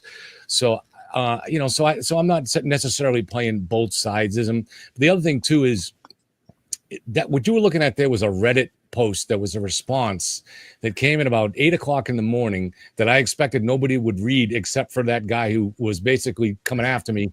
And if you read the post above with his original comment, it's kind of hostile. Yeah, let me read it. It says, I don't understand why you continue to play both sides in this case. You say you're not convinced, but don't share the reasons why. You're giving alternate theory. Why is that for your audience? I don't think you have info you're holding back. Okay. Yeah. No. So in my cases, all I'm trying to do is, as I've done all my life since I was a kid, I follow the truth. What I think the truth is. If I have questions, I ask them. I mean, and this is what got you started in the business. You were doing a sports thing, but you were willing to challenge the conventional. You didn't just listen to what the Boston Globe reported. You challenged it. You asked questions. I do the same thing, and I would really like to see. And I understand in your role here is to play it from a side, and you need to do that. We need that, because you're the only one taking that side. But I would definitely like to see other people that are in our audience, yours and mine, and just everybody in general, to question things. So for instance, in this case here, you started I got text when you broke the story. I got texts from 2 sources in law enforcement that morning. Go to this Turtle Boy site, which I hadn't really been to before. And I said, go to this site. He's breaking this story, and they totally, by the way, support everything you're doing. And so I went there, and the original, I remember, wasn't convinced when he said he wasn't convinced, but he was talking up Turtle Boy and said he was doing a great job. He was doing a great job on the case. The original headline, I think, or very early on, it was about the how long to die in the cold. And there's no question that if she made that search at 2:27 a.m., it's all over. There is a conspiracy. There's no question that she's making that search if she's innocent. There's no question about that. Really? There's no other explanation for that? There's no other explanation for that. Imagine, okay, I'm just saying, just for argument's sake, I don't believe it was a 227 search. I believe it happened at 6:23 and 6:24 in the morning, but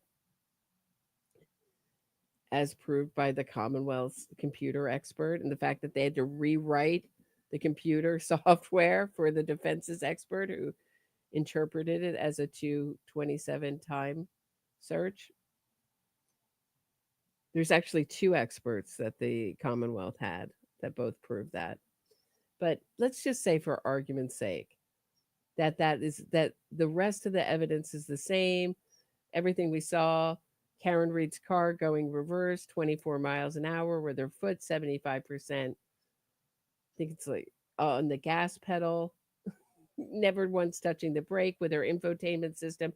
Her whole actions that day, never talking to the O'Keefes again, saying, well, we're never going to talk to, we're never going to talk, telling Aaron we're never going to see each other again.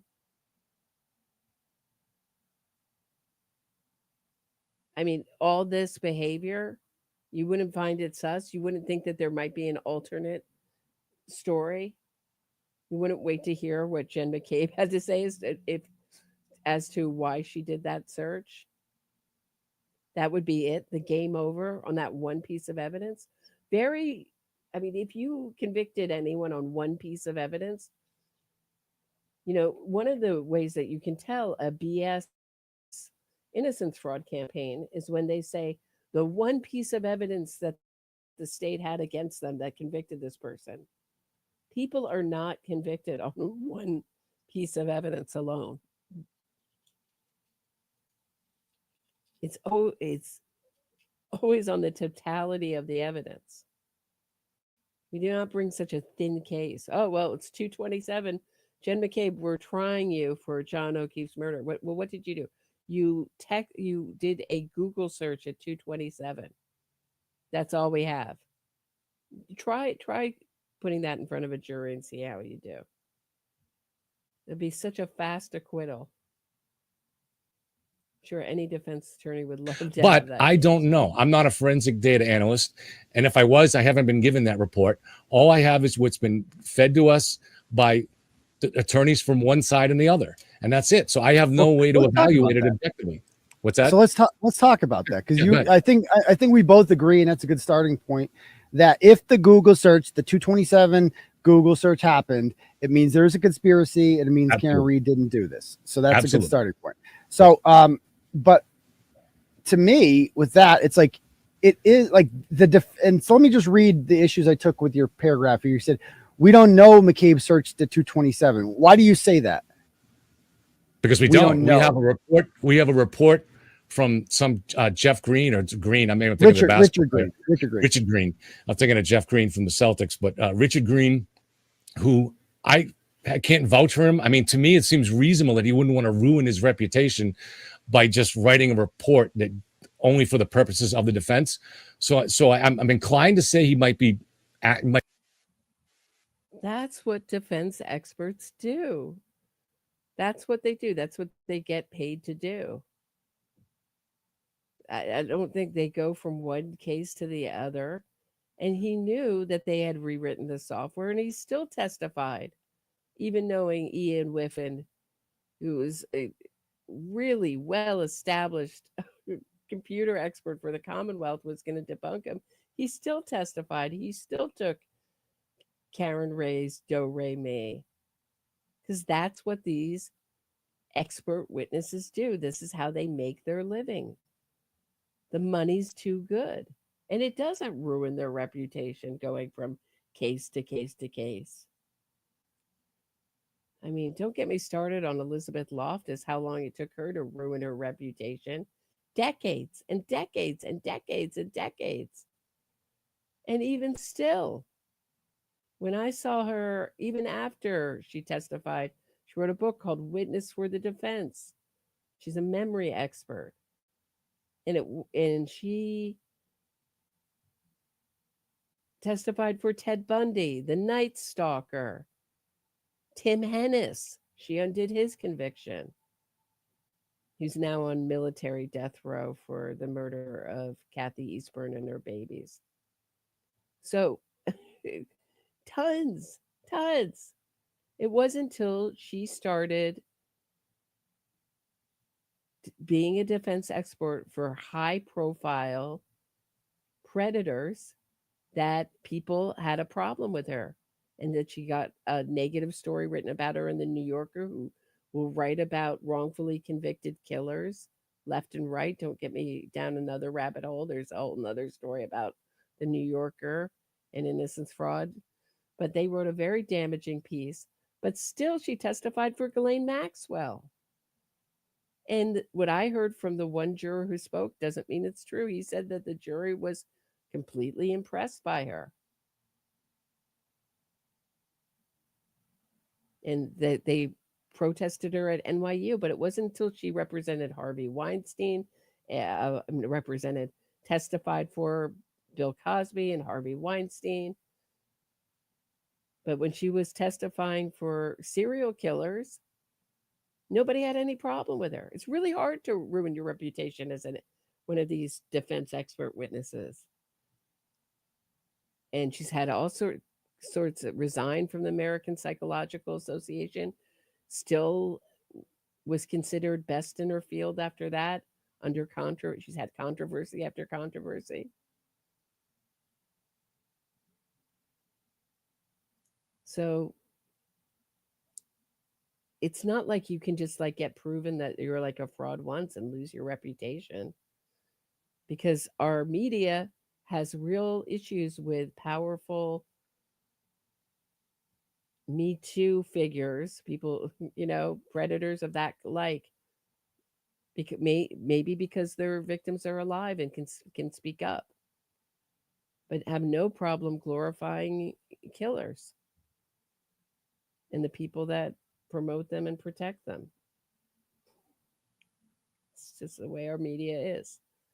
They dislike, and they're happy to make the police the villains and the killers folk heroes. That's our media. Hold on one second. Hey, Jill J. Nice to have you as a member. But let me see if I can if I still have this up. Hold on one second. If I can play this. Do I still have it, or did I remove it? I might have removed it. I think I removed it. But go to my shorts and listen to Dominic Dunn talk about expert witnesses. He calls them whores of the court. He goes, jurors fall for those expert witnesses all the time. I call them whores of the court because they can be bought by either side. It's in my shorts on this channel. Be doing his job, but then again, there are now two experts on the other side who we don't know anything about them either. Who are they? Who are the two experts? We don't know. One of them is Trooper Garino, and the other one is what makes Trooper Garino an expert? I have no reason to say that he is or it isn't an expert. I just know there's nobody objective here that's looked at this data. That's what I wish they could make that. Richard Green does this for a living. He owns a company that does forensic audits. He was the guy that Alan Jackson hired to, he exonerated Kevin Spacey. Like, this is what he does for a living. Trooper Garino was. Okay, he exonerated Kevin Spacey. He exonerated Kevin Spacey. Kevin Spacey got acquitted a bunch of times. I believe the case that he worked for Alan Jackson didn't even go to trial because they got the victim's phone, and that's what I've heard. I haven't done a deep dive into it, so excuse me. But I know for a fact, because my brother had a friend who was harassed by Kevin Spacey in the same way that these survivors talk about. Didn't get as, it didn't get physical, but endless, really predatory behavior, endless calls. I heard about this way before there was even a peep about Kevin Spacey out there.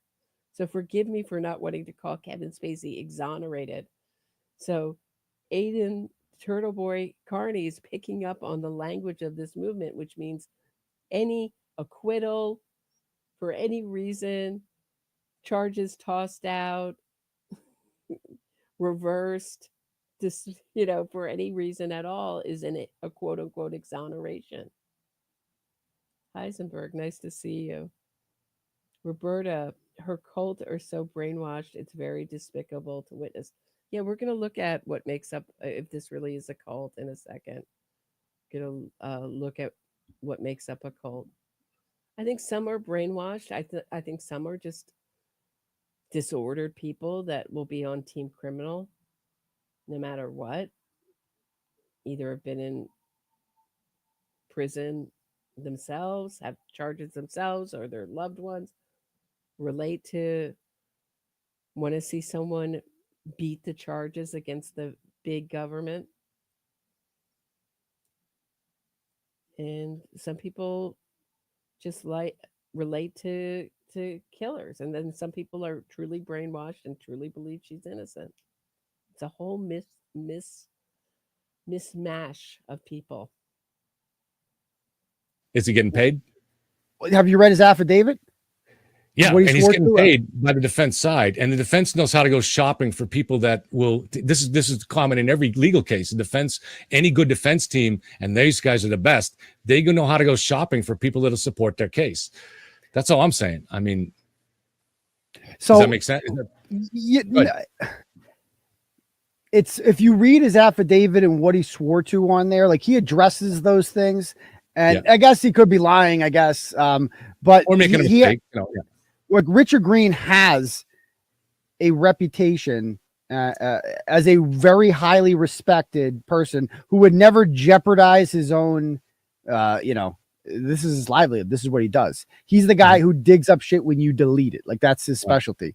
And I said this earlier today that it is really a problem with our judicial system that only wealthier people have access to people like Richard Green.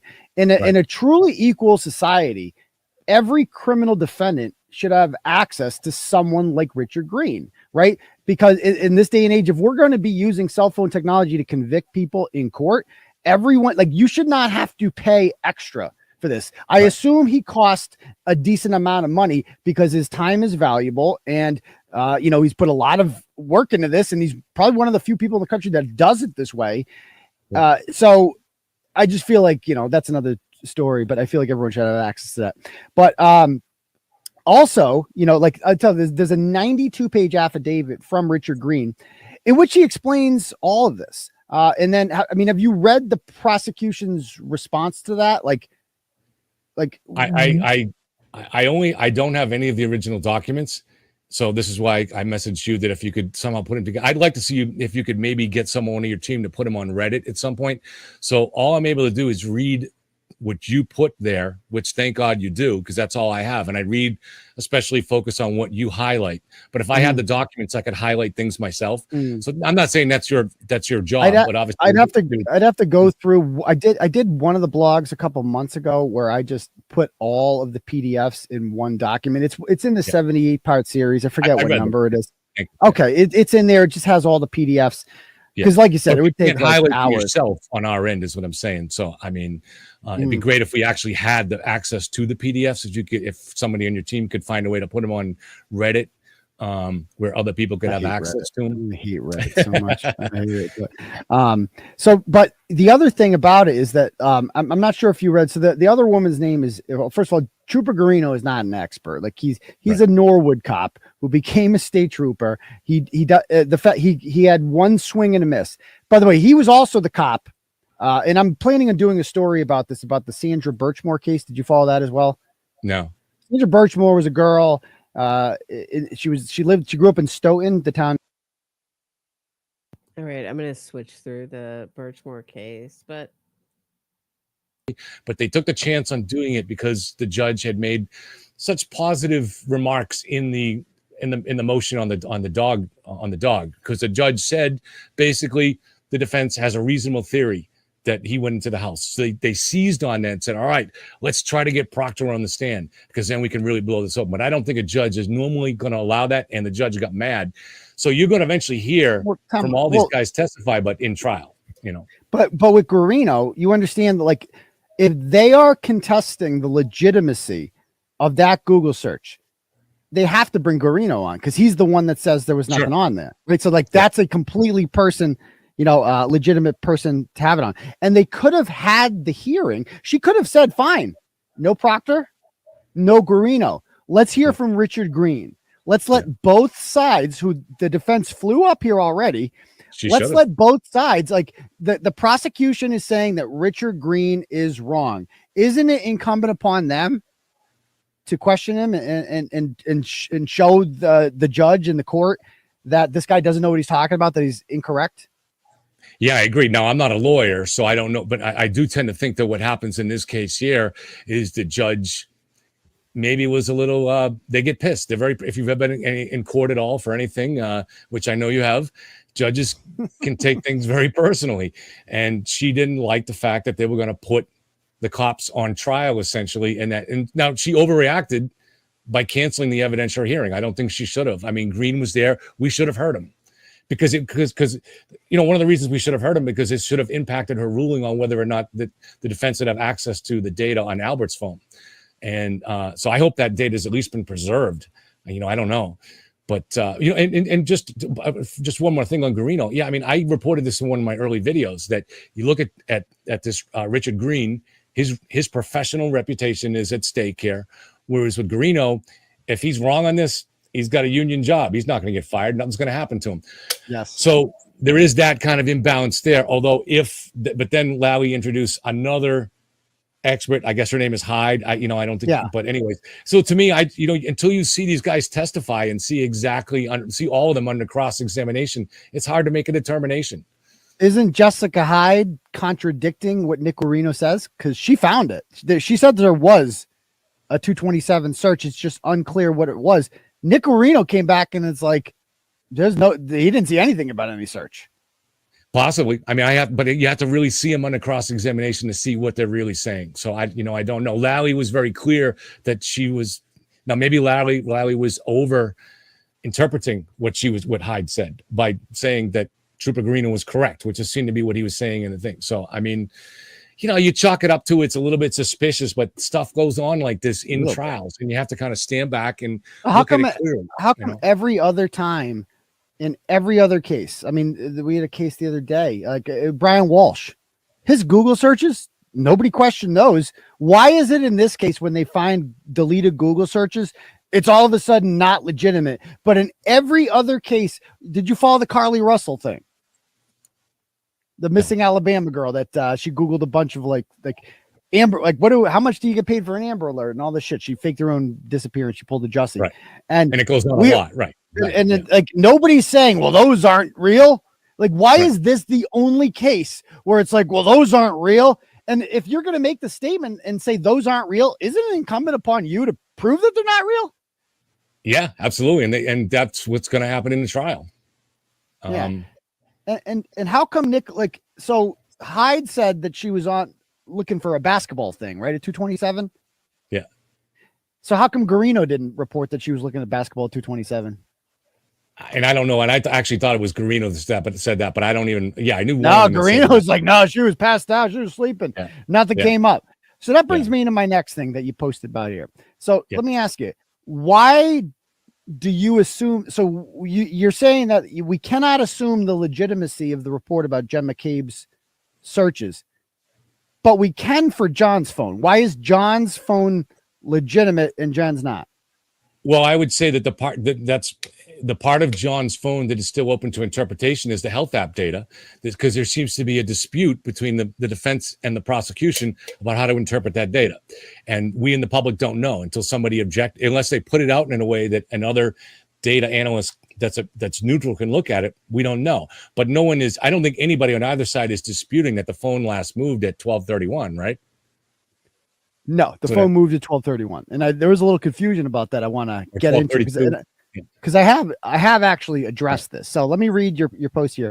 You said that, of course, I've shared the reason I'm skeptical many times. Let's start here. O'Keefe stopped moving at 12:31. Okay, I dispute that. O'Keefe, The phone stopped moving. the phone, there's a big difference there. And I always say that you're typing something quick at Reddit and you're taking one post, but I'm actually normally very careful. And I always say the phone, because my theory was early on, I think I even go over it later in that same post you read, that the phone was tossed into the yard. So obviously if that's the case, then O'Keefe, his body or alive or dead, moved sometime after that, which is if you had to push me into a corner and say what my basic belief was, my belief is that he did go into the house. He got into a fight. He got smashed on the back of the head. And maybe somewhere, at 12:29, they were looking for his phone. And whether it came out in the fight or it was in his pocket, somebody took Jen McCabe's phone and called him. That's how they found the phone. Because at that time, at 12:29, it was answered. The 12:29 call was answered. For 8 seconds. So I think whoever found the phone hit accept, probably accidentally, and then realized it and then disconnected it after 8 seconds. So then they took that phone and they said, we've got to get this out of the house. They tossed it into the yard, and that would have been at 12:31, 12:32. And then 5 minutes later, at 12:35, that's when Jen that's what she next texted O'Keefe. And then again at 12:45. No, I'm sorry. She texted him at 12:40 and 12:45. Yeah, and then she called him 6 times between 12:40 and 12:50. Called him in between. So what they were doing was looking for his phone in the snow for some of those. You think they were looking while for they're his taking phone? the body out? You think that's what that call was? Her looking? She called him 6 times. I think at least some of those. Well, I think some of those could have been looking. They're making the phone light up in the snow, and then they threw the body on it. That was my. What time do you think? So what time do you think? Okay, that's logical.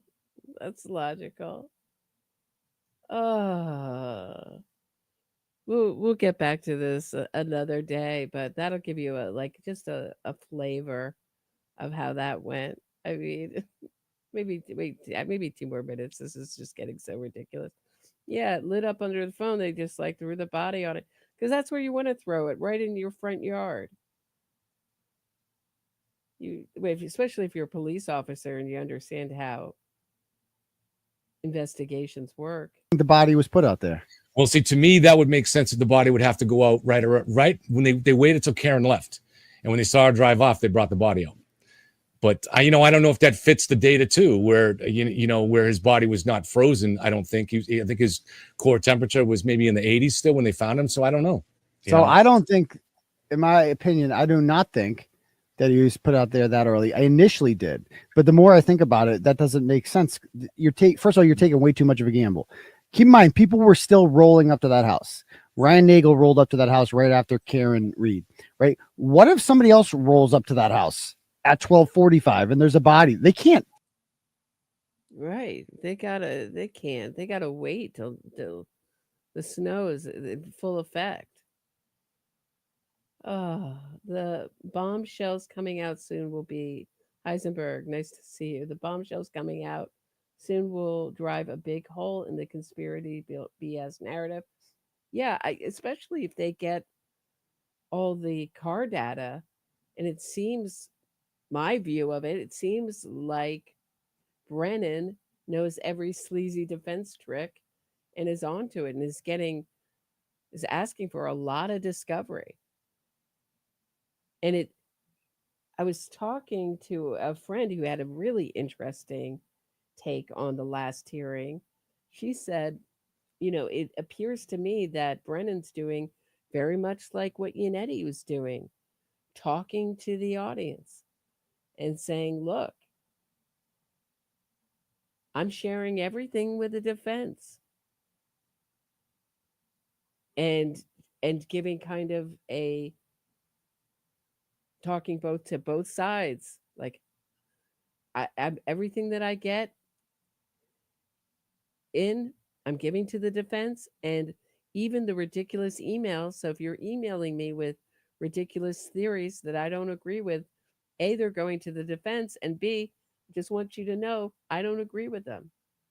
Do you remember Yannetti in the beginning of the hearings? He would use these where he'd reference his own leaks as a way to kind of whip up support from the Free Karen readers. He used those hearings. She felt that Brennan was using it very much the same way. Like, if If you think that the second trial is going to be following some crazy narrative that you sent me, one of your pet theories, I just want you to know, no. And P.S. It's going right to Yannetti, Karen Reed, and Alan Jackson. So if her data is used, meaning where she went,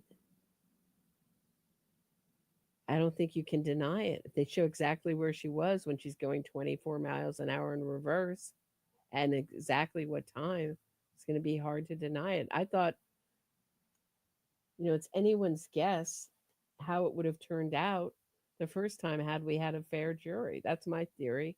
I don't think that it's not that Lally didn't prove his case. I just don't think it was a fair jury. I think there was some turtle riders on that jury. I've heard that. That's always been my theory, just by the note that came out. Like, we're dealing with beliefs here. We're not dealing, they don't want to talk evidence. They just, sounds like some jurors just were like, no, she's innocent. Well, can you tell us why? Can you discuss why? What convinced you that? So, and it's been really useful, having just been a juror myself in a criminal trial, to understand that process, because in my case, the first vote was 11-1. 11 people on the jury I was on thought the defendant was guilty, and one wanted to vote non-guilty because she misheard some evidence. Other things were just impressions. She liked the defendant. I don't know how, but okay. Luckily, I didn't have to engage too much in that arguing. But it was a couple hours of discussion. So that'll give you an idea how this went. We can always return to this. But for Kevin to say he was turned off when Jen McCabe got harassed, that's just not true. That may be, just not true. All right. Let's look at what makes up a cult. We're always talking about. Hope you're actually, you know what? Let's take a minute for your comments. Just have a little breather. We got you coming. You had something to say. You were insightful. Oh, so clever.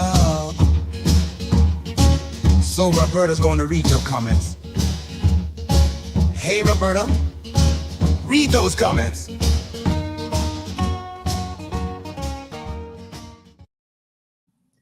First one from Bunny Buchanan. Thank you, Roberta, for being the voice of reason.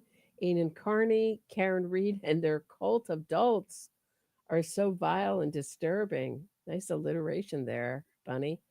I watched parts of your podcast again on Charlie Adelson's trial to feel better after that. Is that wrong? It's not wrong, Bunny. Feel better soon. Thank you.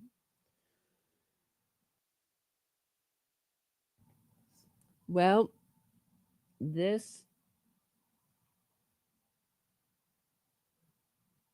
is from Crippled Alien. Well, as far as the podcast, I'd say Turtle Boy, meaning 34 Fairview, and William Phelps's podcast, and his 40% have been voided.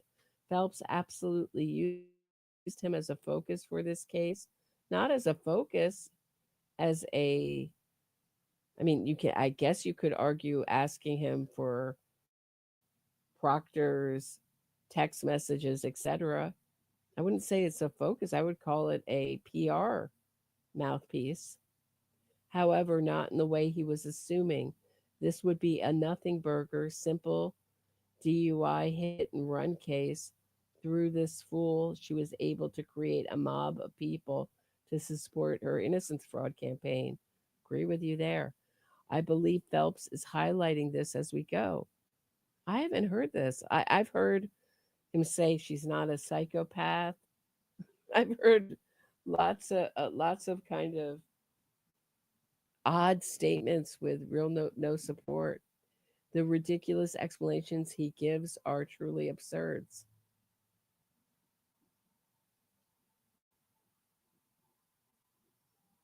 I don't know who you mean ridiculous. That Phelps gives or Turtle Boy? I'm not sure there. Crippled Alien, let me know.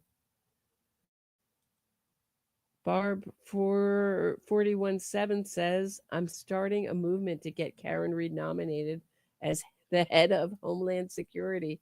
She knows what happens to victims before law enforcement does. She can find bodies in the dark in a blizzard. She knows who commits murders and spearheads cover-ups. Funny. Very funny, Barb. Yeah. Nobody ever wonders why Karen Reed knows that John O'Keefe is dead. Knows that somehow something hit him. Wasn't mugged. It wasn't some other mishap.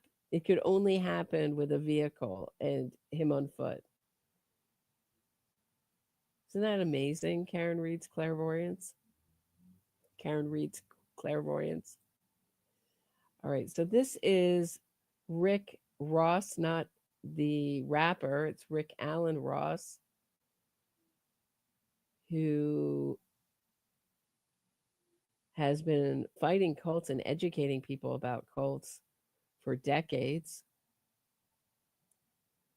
He was public enemy number 1 for the NXIVM cult, the trial that I attended from the early hearings on, that Allison Mack of Smallville was involved in, Claire Bronfman of the Seagrams heiress. And here he is describing what is a cult. So, when the non-supporters claim that Free Karen Reed is a cult, I thought we'd look at what is a cult. There are many definitions for a destructive cult. I mean, I've seen so many over the 30 plus years that I've been doing my work. And I would say that they all seem to intersect on one set of characteristics, which were written about by the psychiatrist Robert J. Lifton and published by Harvard University in 1981. Lifton wrote a paper called Cult Formation. And in that paper, I think he identified what I would call the nucleus for a definition of a destructive cult. Lifton laid out 3 simple characteristics or criterion. One is an absolute authoritarian leader who becomes the defining element and the driving force of a group, literally an object or focus of worship as the original beliefs of the group begin to drift and fade away. So you have this figure that determines what is right, what is wrong, and everyone in the group is in lockstep behind this leader who is that defining element. That's interesting because I feel like on both sides, on one side, it's Gretchen Voss's narrative, on the non-supporter side. If you're not in line with her narrative, totally. From her article in Boston Magazine, then you will be out of the non-supporter group. I'm not going to call either part a cult yet until we really examine what the elements are that make up a cult. And then on the supporter side, if you don't fall in line with Aidan Carney's theories and support him totally, you're out of that. Because look at just what happened to Sean. Is it Karen? But I have a question for you guys. Is it Karen who is the totalitarian leader? Or is it Aidan? Or is it both? Second, Lifton said that you can identify a thought reform program in the group's process. That is, that the group is manipulating people to gain undue influence over them. And Lifton wrote a book, Thought Reform and the Psychology of Totalism, and in the 22nd chapter of that book, which was published in 1961, he outlined 8 criteria to determine if a thought reform program is ongoing within a group or environment. Lifton studied POWs in the North Korean POW camps during the Korean conflict. And he was concerned with how the North Koreans were able to control and manipulate the minds of the POWs. And his research culminated in the book that he published in 1961, Thought Reform and the Psychology of Totalism. Those criteria, which include control of information, control of the environment, the cult of confession, a sacred science, meaning unquestioning submission to the philosophy of the leader. Okay, so here we have a few things. I don't see Free Karen Reed as a cult of confession. I don't think anyone is forced to confess their sins to the group. So that's out. But as far as accepting science, you have to accept Richard Green. You have to accept Marie, the dog bite expert, totally, as that there's no other experts in the world. And you could see Aiden there just hammering home to Kevin how he's an expert in this field and he's studied it. So appeal to authority and a total need for obedience to accept their conclusions. And there's no other experts.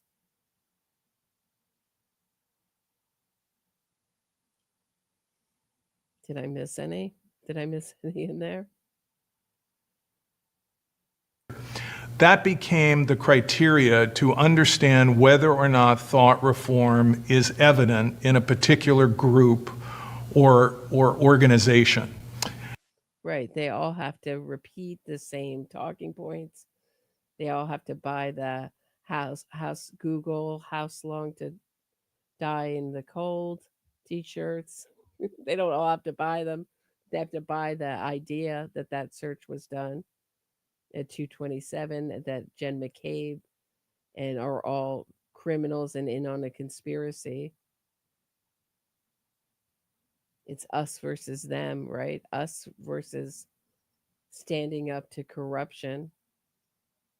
I thought it was very interesting that Kevin has changed his tagline from evidence, what is it? Evidence plus reason equals logic, or evidence plus, I don't know, right? To standing up against the mob.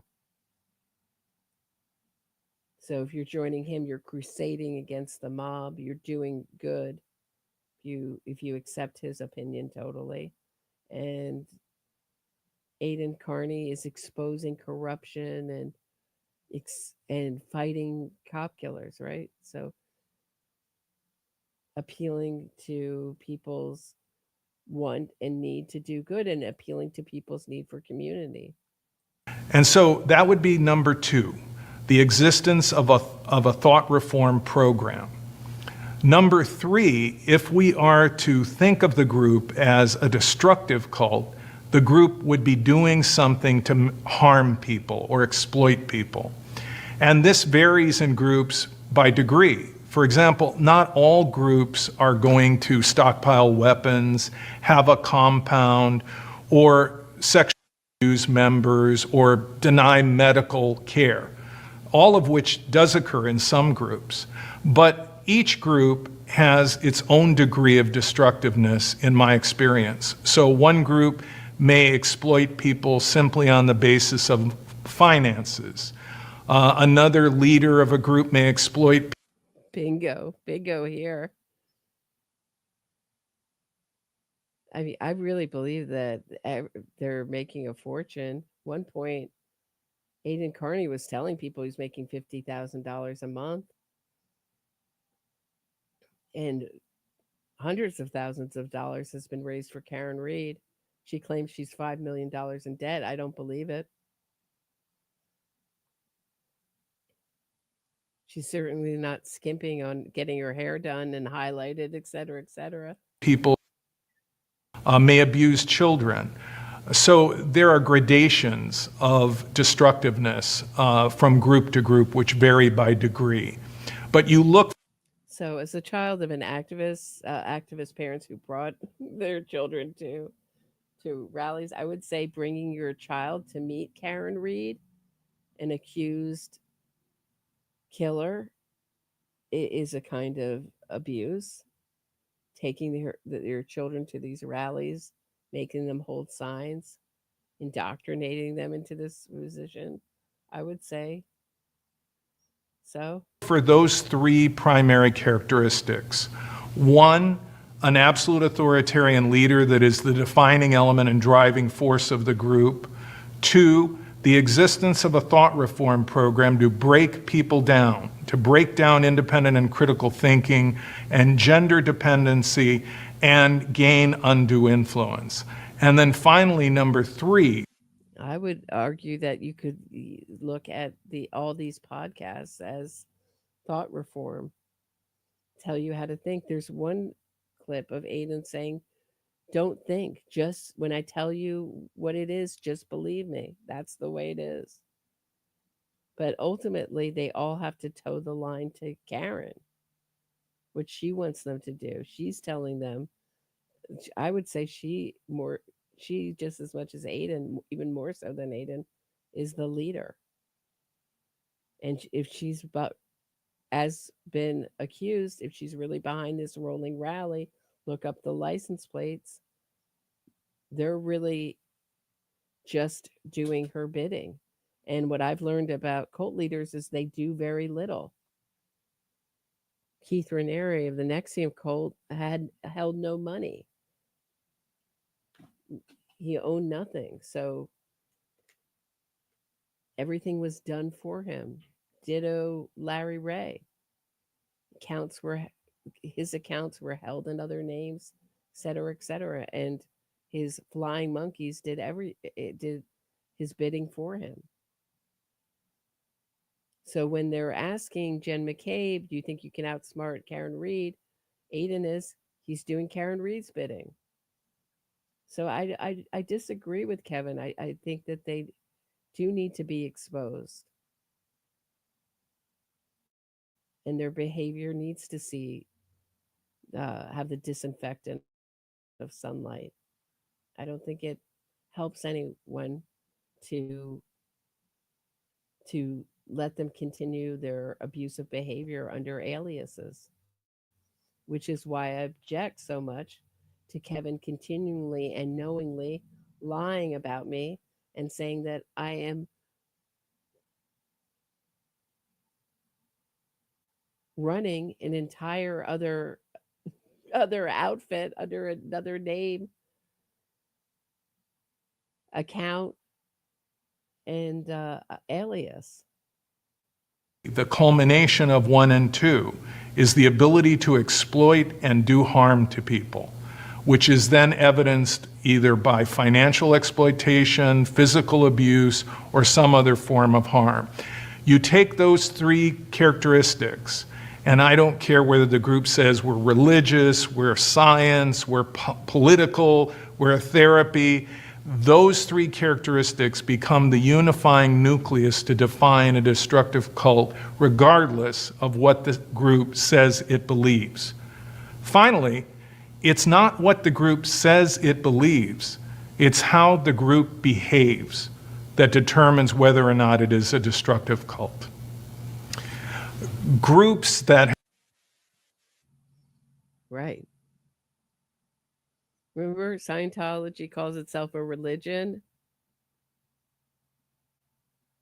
The Innocence Project calls itself a justice organization, I'd say, when they're doing anything but. It's very easy to label yourself with something noble. And especially the innocence fraud campaigns love to use the word justice. Crusading for justice. But it's not so much what they say they believe, it's how they behave. How does this campaign behave? Harassing the victim's family, denigrating the victim's family, diminishing the victim's family, harassing witnesses.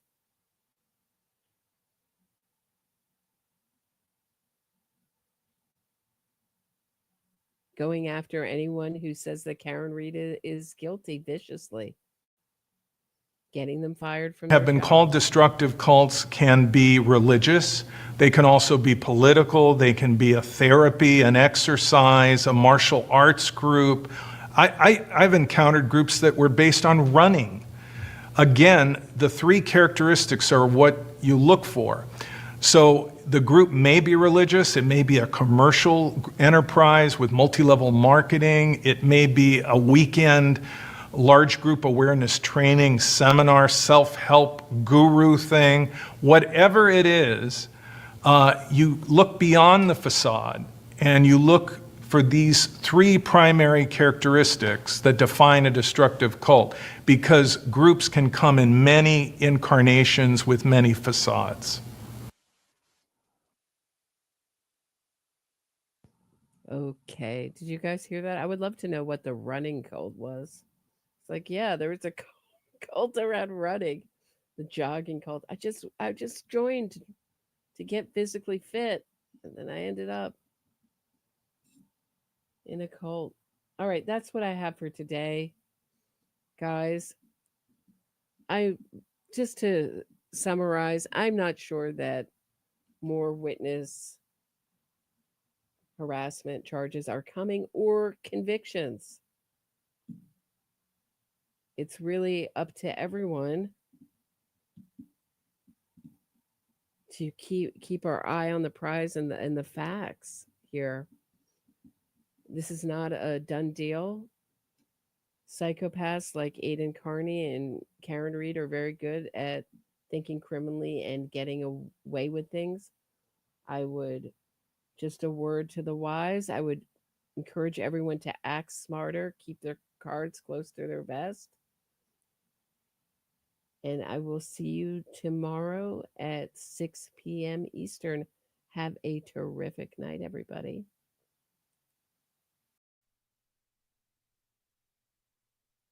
I hit my boyfriend with my car. It wasn't an accident, but with lying lawyers I'll go far. Lying lawyers and witness harassment, I'll avoid prison. It was snowing. I pushed the pedal down, hit him hard. Now the legal system a clown. Innocence fraud campaign to save my skin. Making money, truth is my second victim. Carry, Jen, like John, you were my mom. My innocence fraud campaign is my biggest hit yet. I hit my boyfriend with my car. It wasn't an accident, but with lying lawyers I'll go far. Lying lawyers and witness harassment, I'll avoid prison. It was snowing.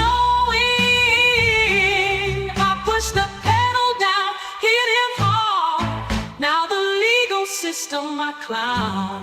Innocence fraud campaign to save my skin. Making money, truth is my second victim. Carry, Jen, like John, you were my mark. My innocence fraud